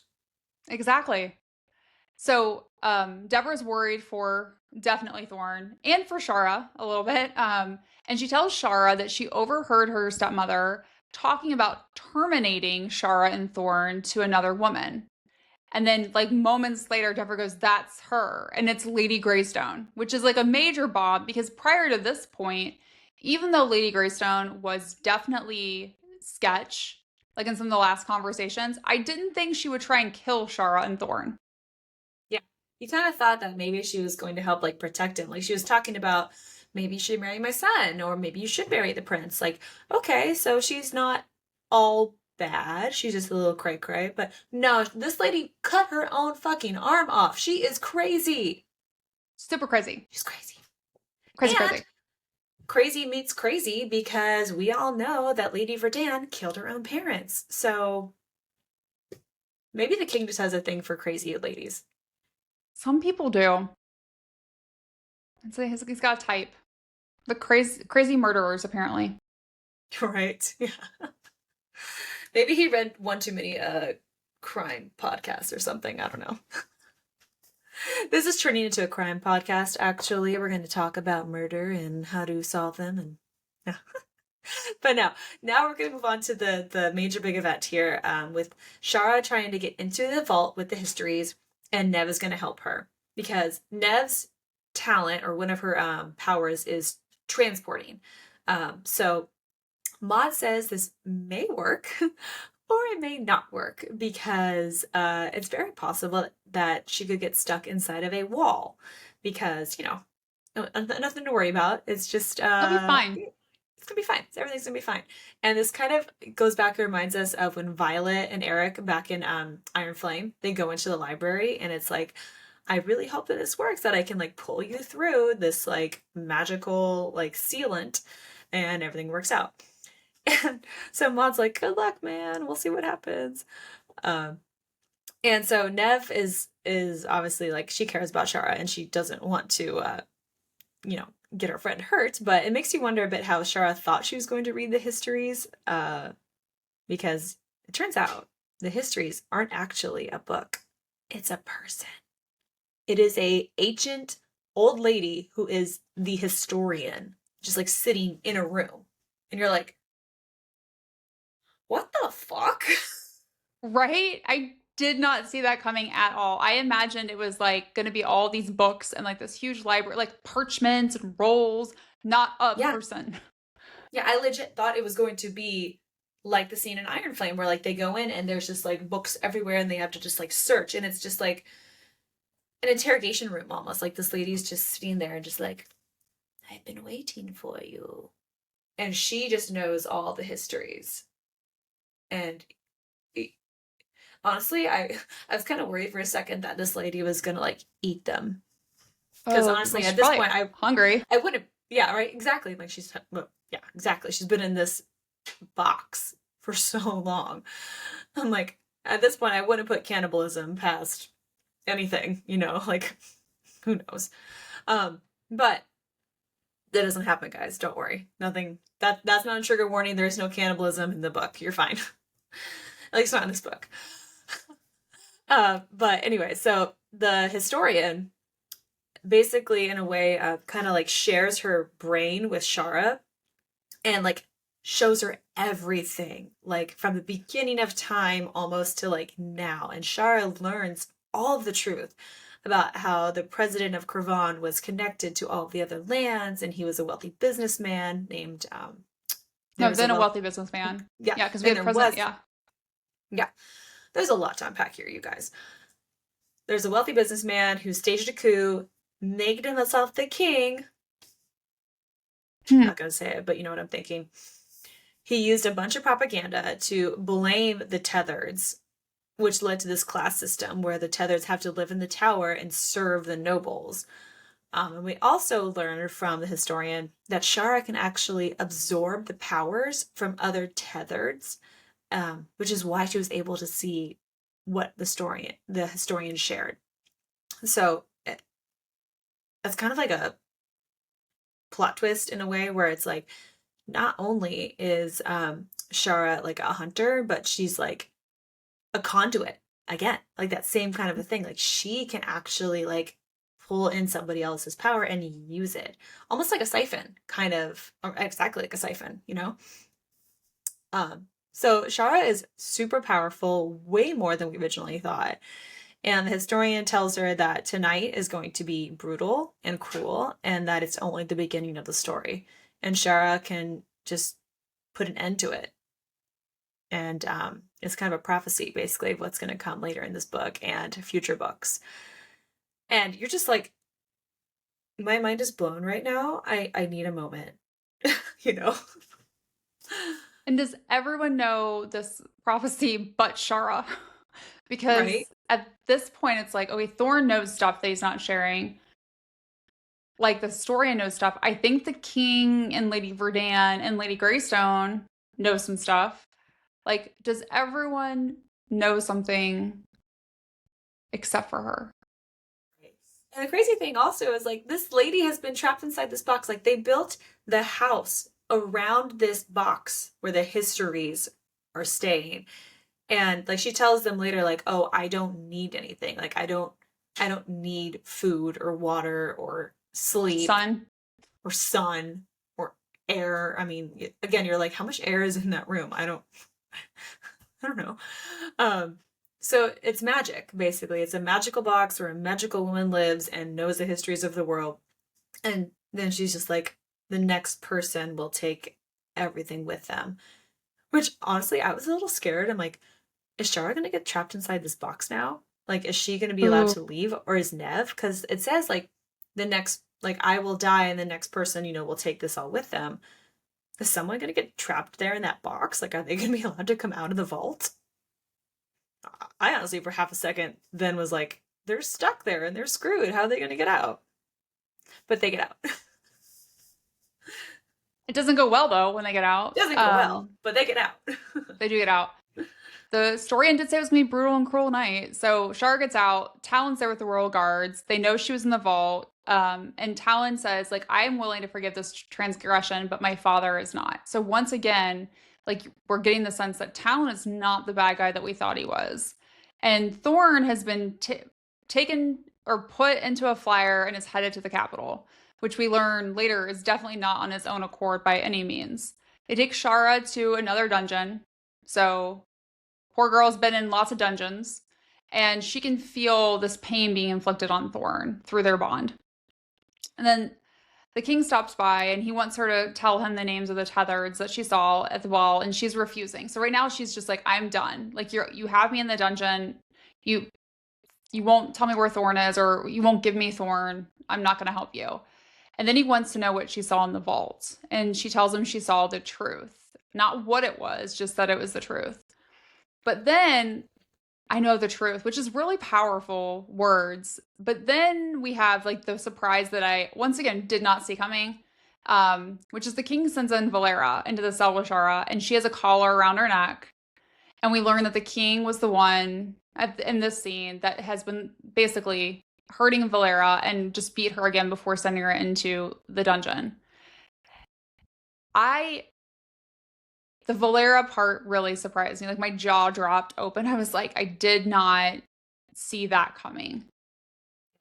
Again, like my theory was that like Talon had an extra power and he like turned into this like beast or monster that he couldn't control, and that's what hurt Valera.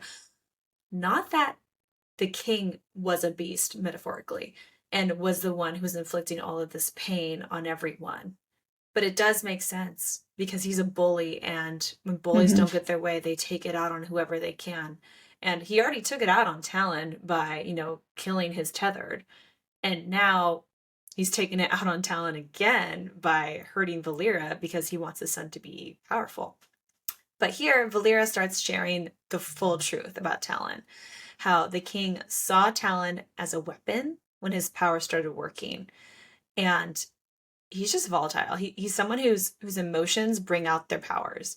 And so when at first Talon was in love, his power would get set off by like controlled blast and like their bunkers underground. And then when Talon met his mate, Ava, he no longer cared about being angry. Or would you say it Eva? I pronounce it as Ava, but I did Ava too. okay, yeah. As for clarification's sake. But we find out who his mate was, and he didn't want to be angry anymore. He didn't want to be a bomb. He just wanted to be in love. He wanted to be with this person. But the king got really pissed off that now his weapon wasn't obeying, and so he had Ava sexually assaulted, and he had Talon walk in on it. And so that just made all of his, anger and emotions explode. But because of that, Ava died. And the king knew that was going to happen. Like, he knew that this would set Talon off. I don't think, maybe he didn't necessarily know that Ava would die in it, but like, he knew shit was going to go down. I mean, he probably did. Yeah. He knew it was going to be bad. And so now Talon is emotionally just like fucked because he's seen the woman he loves being brutally attacked. And then, he goes off and he ends up killing her on accident. So he's just fucked in the head. And basically, that's the pain that Valera is trying to take away from him and trying to help. Like she's there to like keep his emotions in check and, not make him feel anything. But now it's like she's his medicine.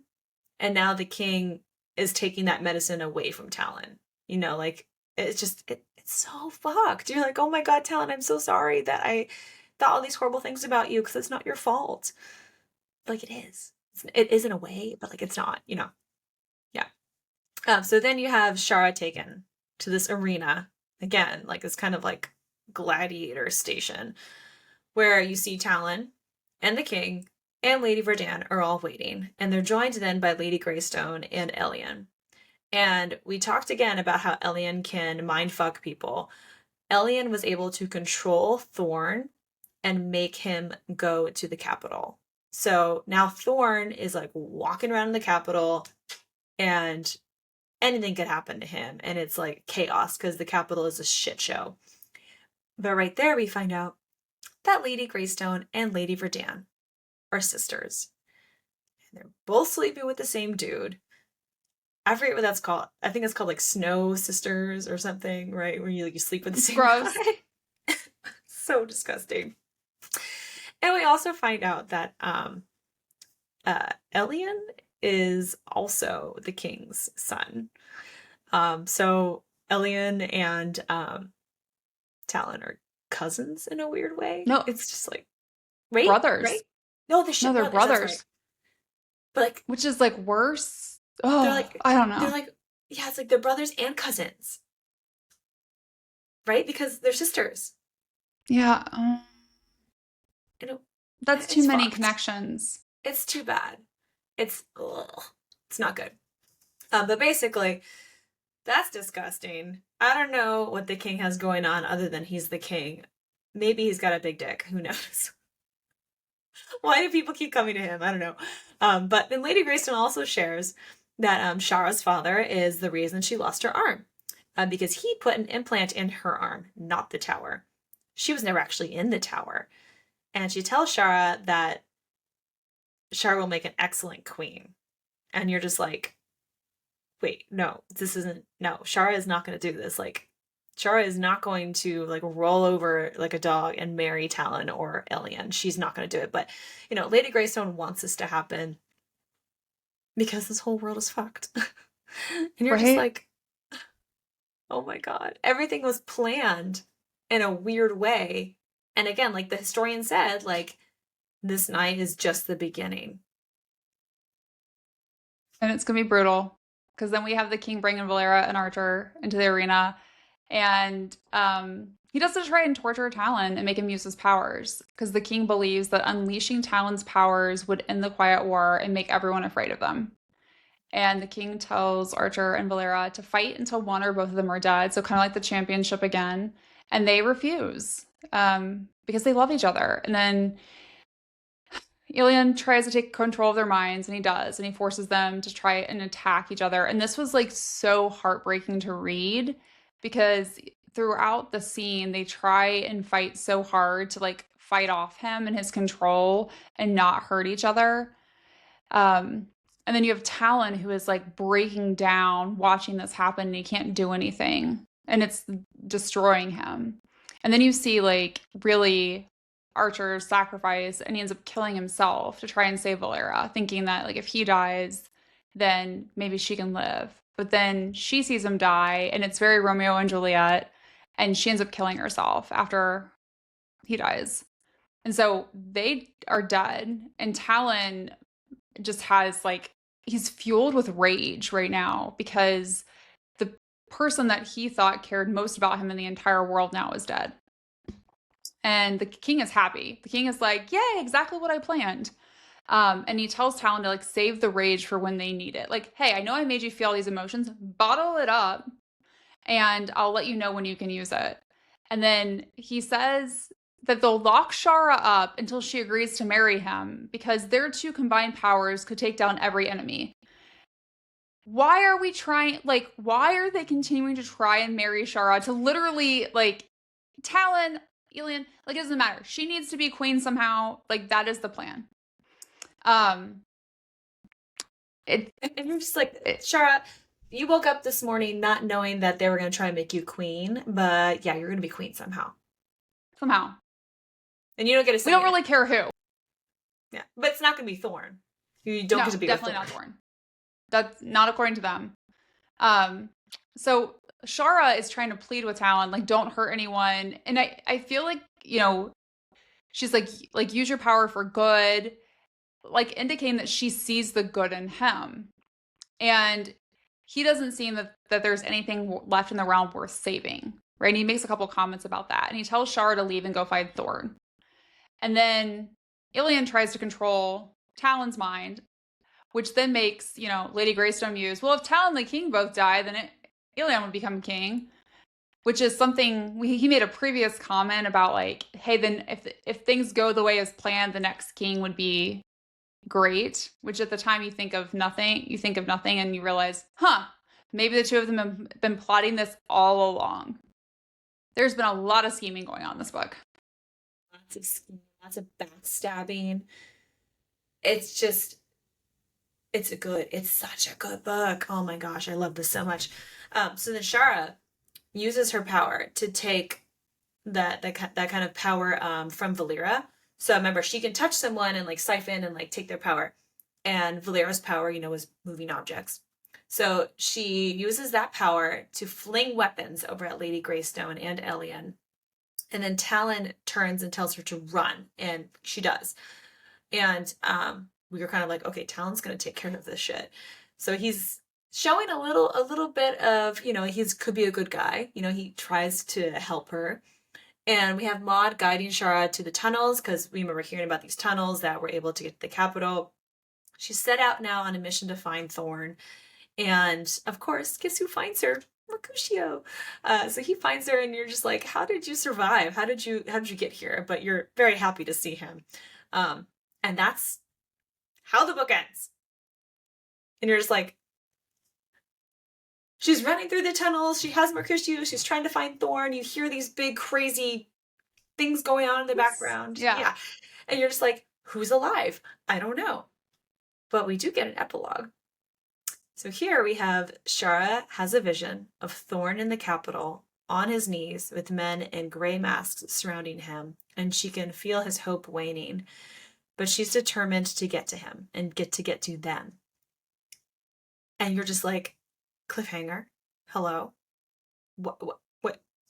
I want more. So, you know, you're immediately going to go buy book number 3 and just like start reading into it. And there's so much to unpack here, you guys. It just, Ah! I can't wait. I can't wait to share book 3. I still need to read it. It's so I know. good. We'll talk about it. Don't worry. It's so good. But let's talk hot and steamy because I know we've been waiting to talk about that. You know it. So to kind of get started, I would say this felt like a four pepper spice to me. We got a Mm-hmm. lot of good spicy stuff in it.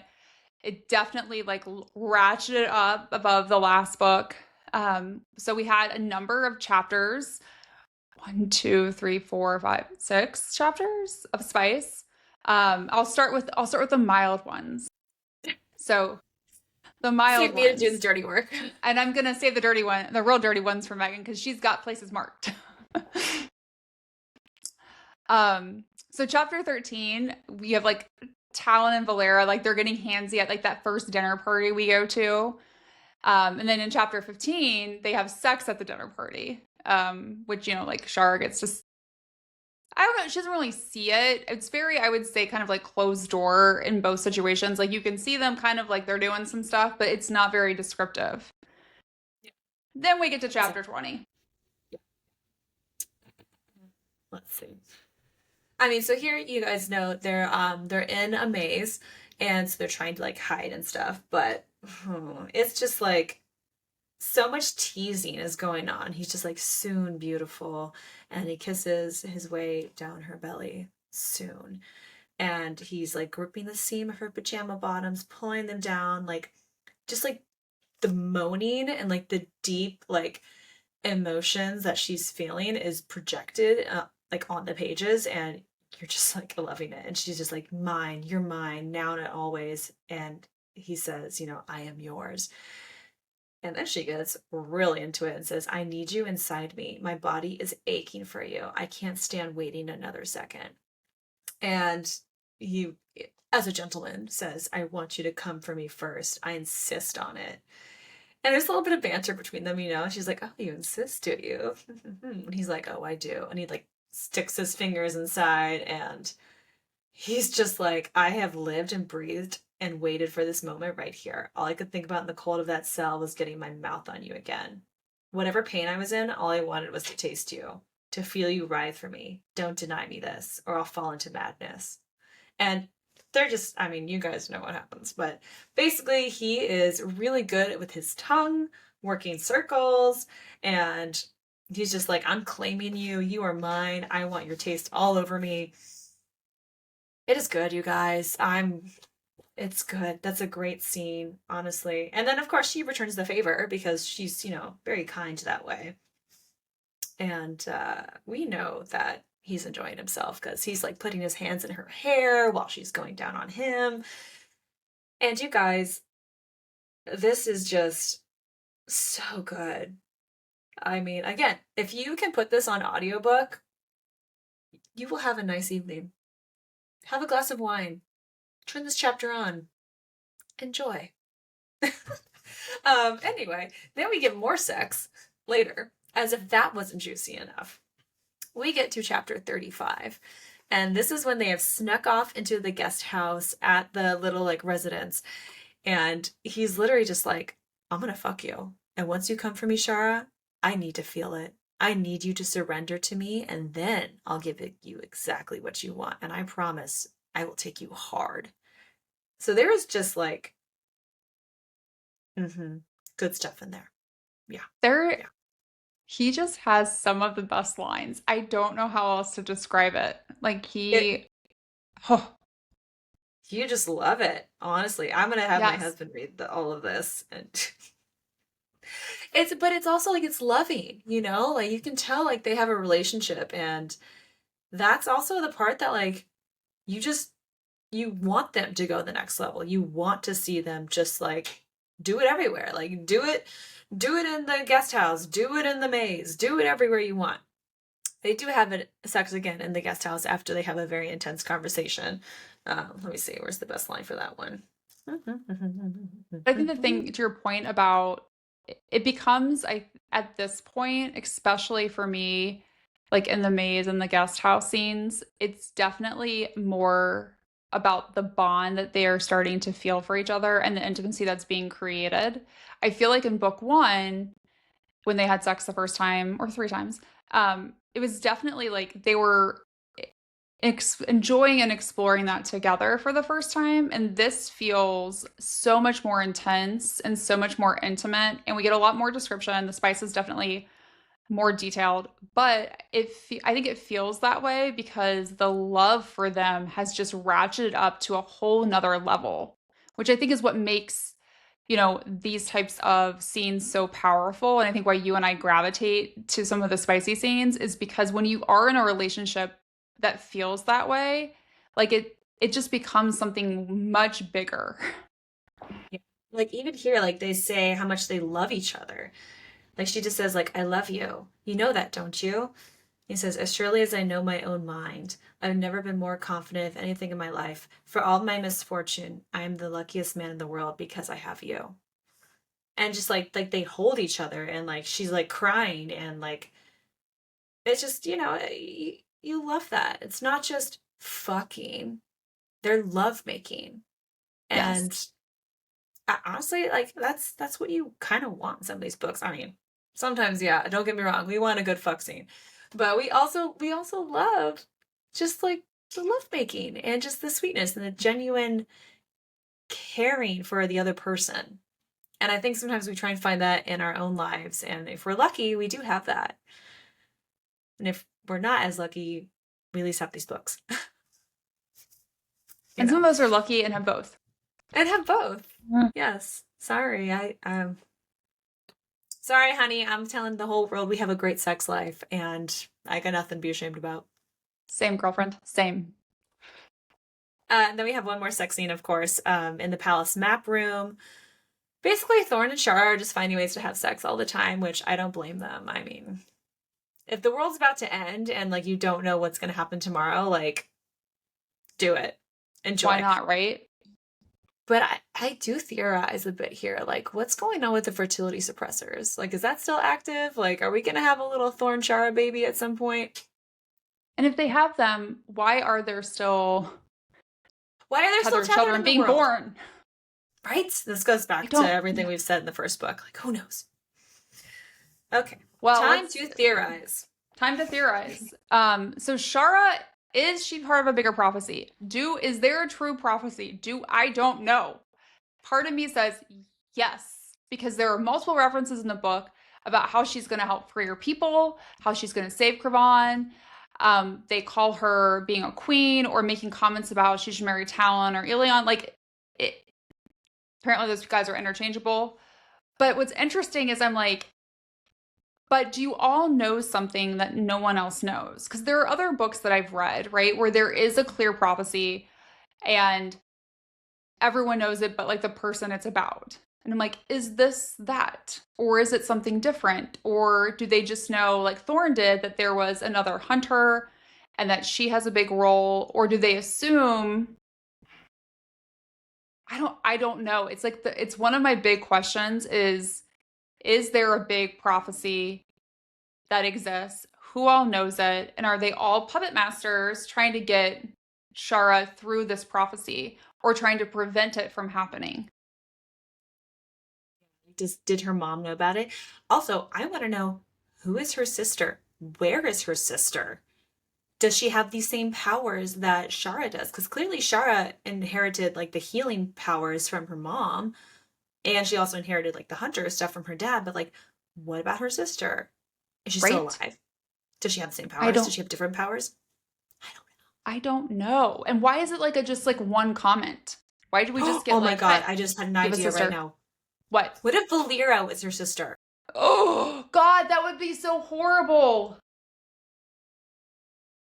Like if you found that out later, if I that would Because be because horrible. Valera knew that Evangeline was her mother. But she does say in the book it's because she can feel people's emotions. So even if Evangeline wouldn't have told her, she would have known. But that, I mean, it's possible. But like, I also could be like, what if Nev was? Well, I guess they were probably not born at the same time because that would make them twins. That's true. And this was definitely based on the story Evangeline says, it was done later. Yeah, that's Like true. it happened Okay. Yeah. after. But still, lots of things. Still. Mm-hmm. So like also, let's talk about Thorne. Oh yeah. I need you to Please. keep less secrets, Thorne. Less. Right? You are keeping so many secrets. You are giving me Rice and vibes from A Court of Silver Flames, where you are keeping secrets that are supposedly for the best interest of your partner. What is going on? What do you know? And why won't you tell us or tell her? And there's part of me that goes, I don't know how much he knows. Like, I get that he sees these visions. I don't know if he doesn't know what to make of them and then therefore doesn't feel like he can tell her because he doesn't know for sure. Or if, which is this other thought I have, is if there is some prophecy that's going on, there's lots of times with a prophecy is that you can't tell the person that the prophecy is about because then that might change their behavior and cause it to not happen or impact it. And so if that's the True. case, is that what he's doing? I don't love it when I feel like I don't love dishonesty and it feels like omission is dishonesty. And I'm like, Thorne, tell the girl what's going on. You love her, tell her. Be a partner. Or at least like hint that be like, there are things that I know I can't tell you, but you need to trust me in a very like more specific way, you know. But Yes. again, Like he here's it's said, true. Like, could it change the future? everything would be okay after the ball. Everything it was not okay after the ball. Does he mean like eventually? Because Right? it was not immediately. Like, can we get some time? Like, it's Like I'm could he not have said, okay. I was not okay after reading this. I kind of want him to be like, hey, it's gonna roll suck for bad for a while, but eventually, in the end, everything will be fine. If that is the case, can we at least do that? Not like everything's gonna be okay, except, you're gonna go back to the dungeon. I'm gonna be mind controlled and sent to the capital where they're gonna want to kill me. And, Archer and Valera are gonna die. Talon's probably gonna explode, and you're gonna have to run for your life. But like, sure, it's fine. It's like I just think of that. Tuesday. It's a Tuesday. It's a Tuesday. Do you know that Giphy where it's like the little characters sitting in like a room that's like on fire, and it's like it's fine. That's how I felt. It's fine. It's fine. It's fine. It's all good. Also, how long has the king been able to hide Talon's powers from everybody? Like how? Clearly, they have this, class system and also like separation of tethered and nobles. And he obviously knows that his son is a tethered because he fucks. Apparently, he's like into having sex Only with tethered tethers. women. Right? Yeah. So was the original queen, was she a tethered, or was she not? Or do we think she was a noble?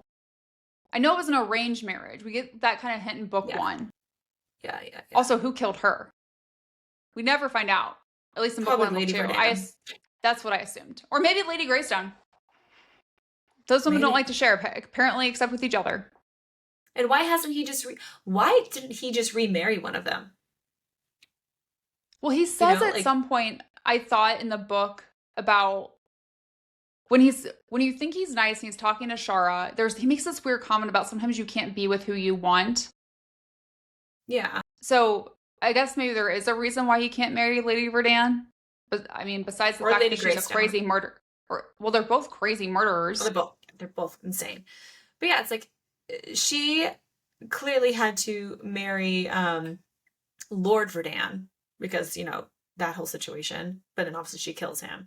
But like, why couldn't she have just married the king? It's just like, if two people are quote unquote single, whether by natural causes or by murder, why didn't they just get together? Like, he clearly doesn't want Lady Verdam to be queen, and he doesn't want Lady Greystone to be queen. But he wants Shara to be queen. But he wants Shara to be queen. There's so many questions here, and where's it going to go? But yeah, it's so surprising to hear that like nobody really knows that Talon is a tethered or how powerful he is. Like, they can keep all this a secret. And also, like, is Talon just misunderstood? Like, is he just a hurt person who happens to hurt other people? Like that cycle of abuse? How are we supposed to feel about him? Is he worth forgiving? Does he have a comeback story here? Like, is everything that he does to help Shara, does that like suddenly like negate how terrible he's been in the past? I don't know, like we gotta have to find out what happens in book 3. Like, does he end up dying? Like this big bomb? Like, who knows? Well, Who's dead? great question. Who's alive? Who's dead? Who's alive? We don't know. Like, are all of them dead? Because that's what Valera has led us to believe, that if he were to explode again, that ever like the entire kingdom might die. So I'm just like, okay, they all can't die because we know we're getting a book 3, right? Because at the end of book 2, it says, book 3 is coming out in a few months. It's already out. But so that would be problematic for the book. So we know they all can't die. There has to be some sort of royal line in existence. Otherwise, I feel like you go into book 3 and it's chaos, which I'm sure it will be chaos, but for other things, I've read it, it is chaos. It's like nobody But is safe. Nobody is no one's safe, safe. but who is Not safe? Thorne. I mean, Thorne's in the Capitol being held by these guys with gray hoods. Yeah. Shara is running around with a mouse in the tunnel. Um, It's a shit and then, show. it's a shit show. There is no other way to describe it. And then we got to talk daddy issues. So, I mean, Oh my Shara's God. got some big daddy issues. I mean, Talin did too, but Shara's got some big daddy issues. So at this point, is the hunter slash shadow, because he has 2 names now, bad? As bad as everyone thinks? Or is he like, or is that propaganda? Because we hear a lot about like the propaganda from the story and of like what was used. And if he's bad, why is he helping Shara with her mod over the years? Because who else would it be? Or like, also, I'm curious, who is Thorne's parents? Are they still alive? Are they rebels? Have they been working on the inside of all this too? Great question. I don't know. Because how does he know all this stuff? Yeah. And why is Shara in the tower but not her sister? Or was she in the tower? Maybe she's like one of the younger kids. Like, do they get to see a lot of the younger kids? Like, I know they kind of like hit, like they can kind of see some, but like not really. Like on different levels. Like as you age, do you go up the next level? I don't know. That's a good question. Or you just stay on the same level and that's the level you're on for your entire life? I don't know. But there's, I get the sense that, I don't know. I feel like the Hunter Shadow, like there's more to his story because he does good things and he does bad things, which I'm like, is he like Talon? Is he hurt? And that's why he does some of these horrible things. Or maybe if he is a rebel, is he being made out to be bad because he's the rebel? But also, why is Shara in the tower and her sister wasn't? Yeah. Like, where is her sister? Give me her sister. Is she alive?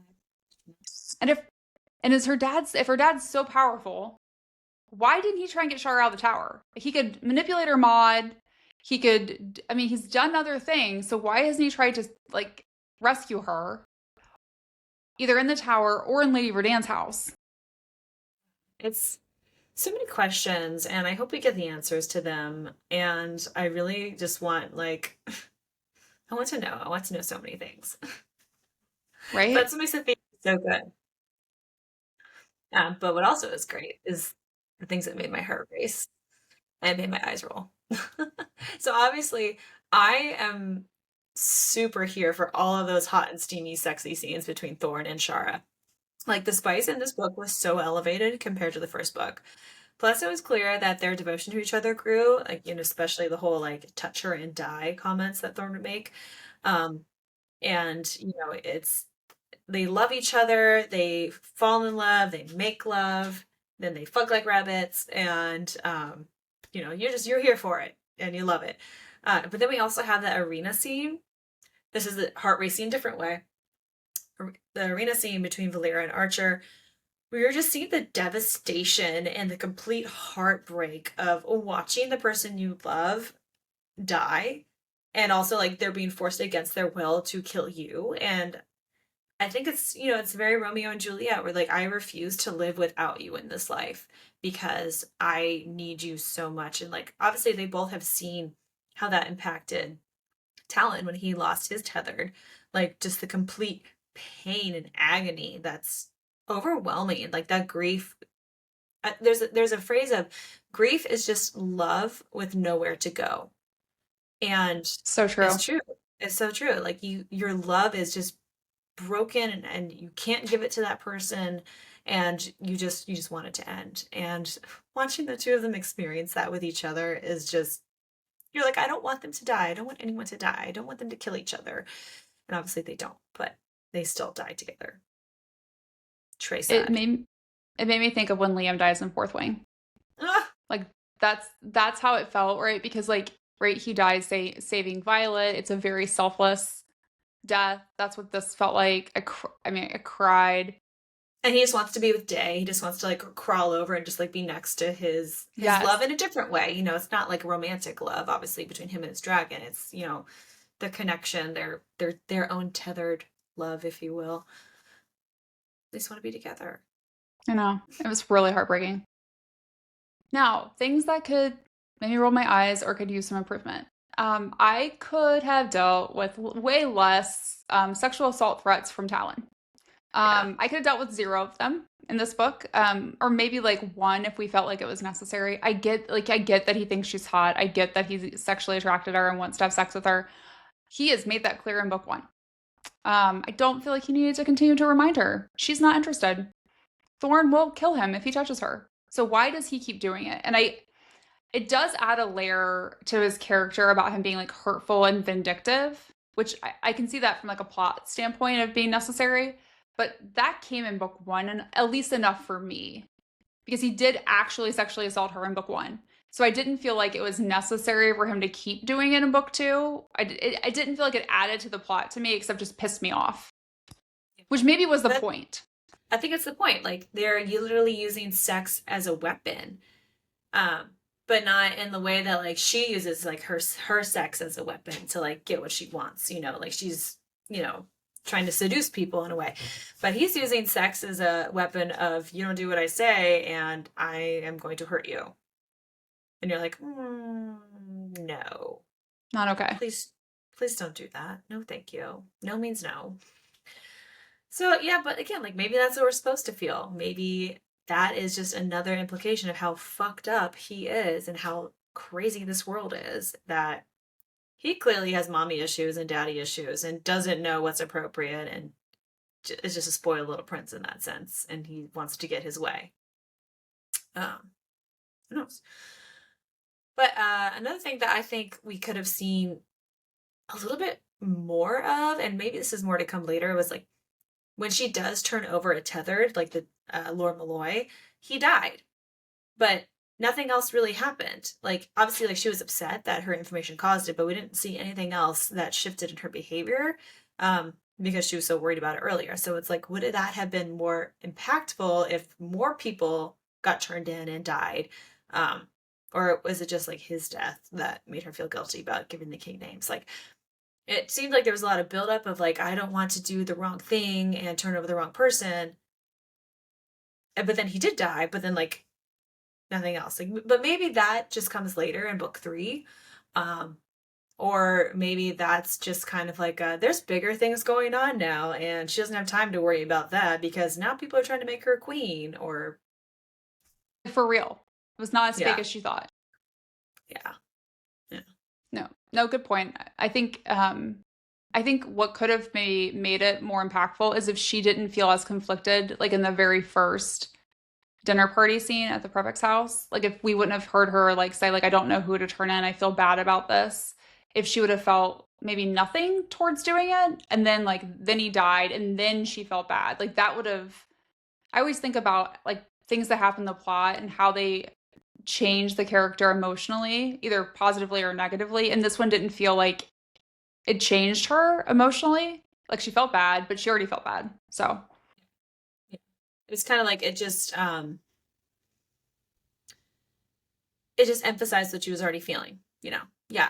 Like but you know what? I think perhaps this could be a breadcrumb for more because it seemed that K.A. Riley just kind of like slipped it in there. You know, like okay, he is outed as a tether to the king, gets invited to a tennis match, and it's like a little bit later we find out he dies. So it's like I do still think that there is some importance to all of that, but I think it's breadcrumbed later. Maybe. maybe Maybe I'm stretching it too far. I'm going to try and not have a facial reaction because I've read book three. So what's next? Now, if you've enjoyed this book, then